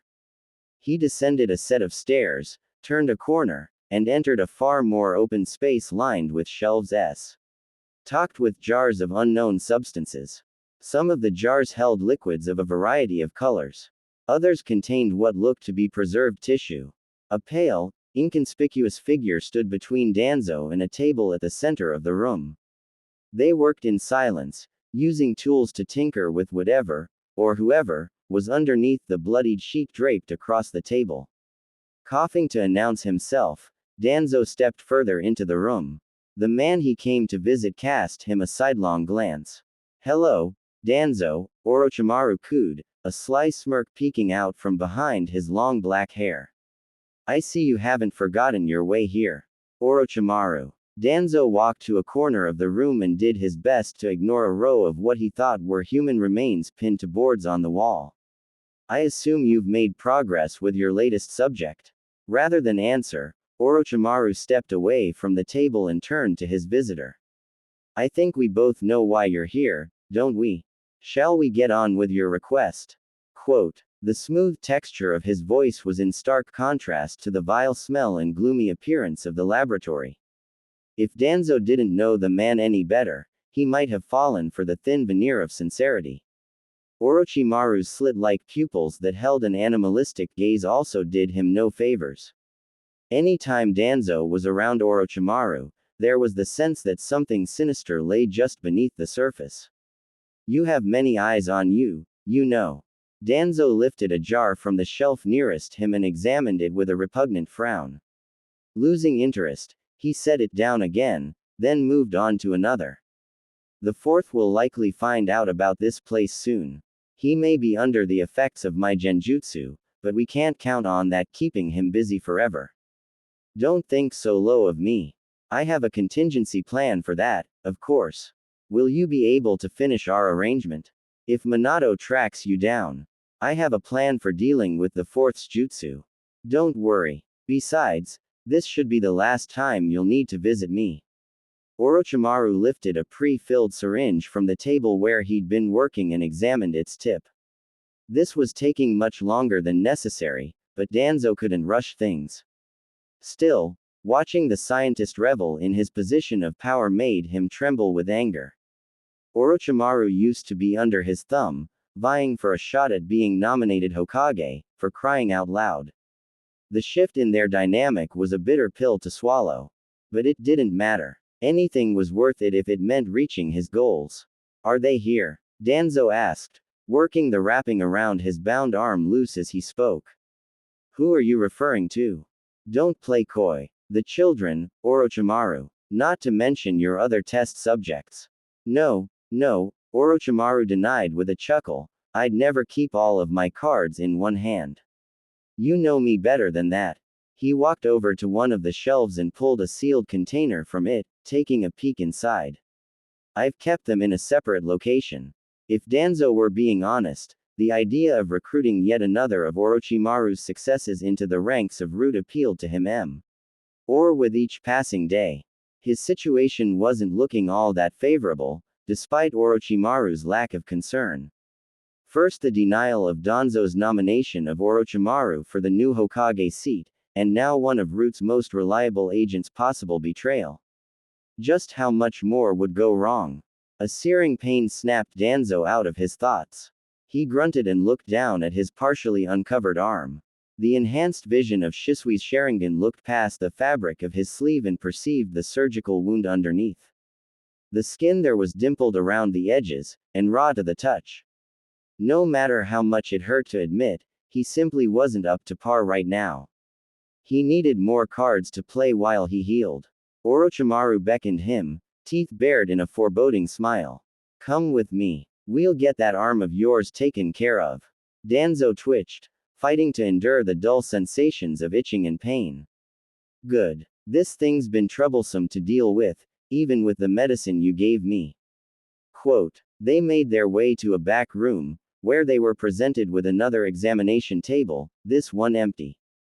Danzo said nothing and climbed onto the table. He laid flat and allowed Orochimaru to fasten him down. Unlike last time, Orochimaru said with a snicker, this won't hurt. Danzo didn't need to be able to perform the mind transfer jutsu to know that was a lie. A needle pricked his good arm. In seconds, the edges of his vision blurred to nothing. The funeral service Minato organized for the surviving Uchiha boy was well attended. Decorations were plentiful, and a quiet, respectful atmosphere set the tone for several passionate speeches and brief performances. Wreaths of lotuses were strung up. Lanterns were cast, lighting up the cloudy sky. Not a single detail was out of place. The Hokage had declared this moment of paramount importance, going as far as to order all non-essential missions postponed and mandate full attendance by all in the village. He'd even beefed up security to ensure nothing went wrong. Sasuke deserved that much. Minato didn't care about the bill. He knew these expenses would incur down the line. He would find a way for the Leaf's budget to absorb the cost.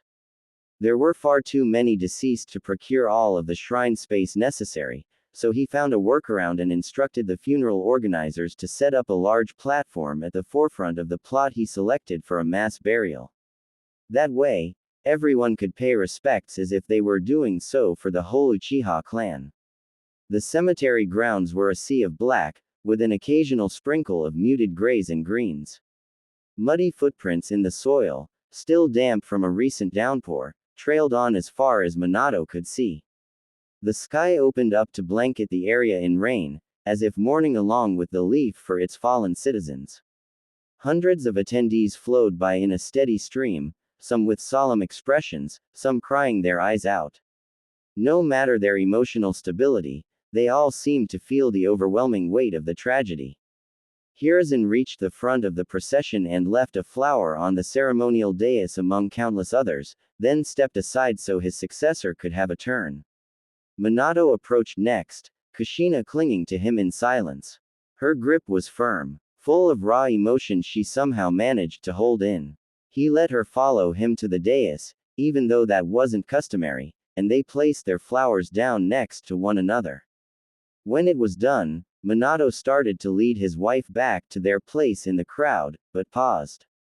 He spotted the dark-haired boy at the front of the crowd whose hardened gaze hadn't strayed from the wet grass beneath him. Against his inner objections, Minato strided forward, crouching to Sasuke's eye level, and gave him a slight smile. Kushina said nothing and hung back. "Hello, Sasuke," he said with as much cheer as he thought appropriate, given the circumstances.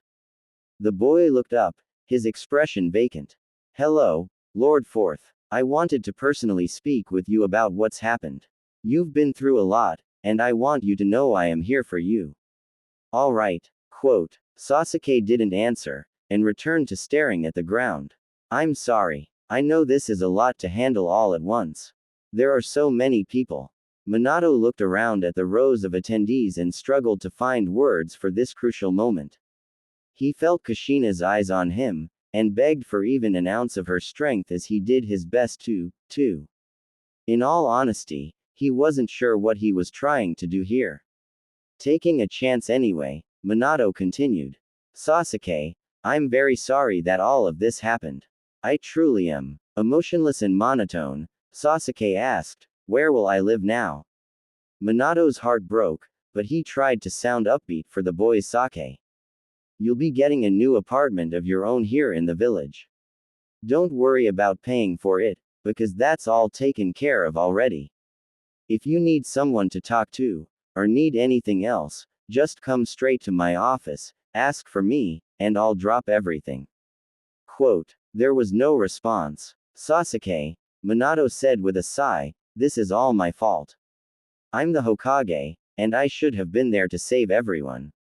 Something changed. The boy straightened up and looked into Minato's eyes with an expression that he knew well.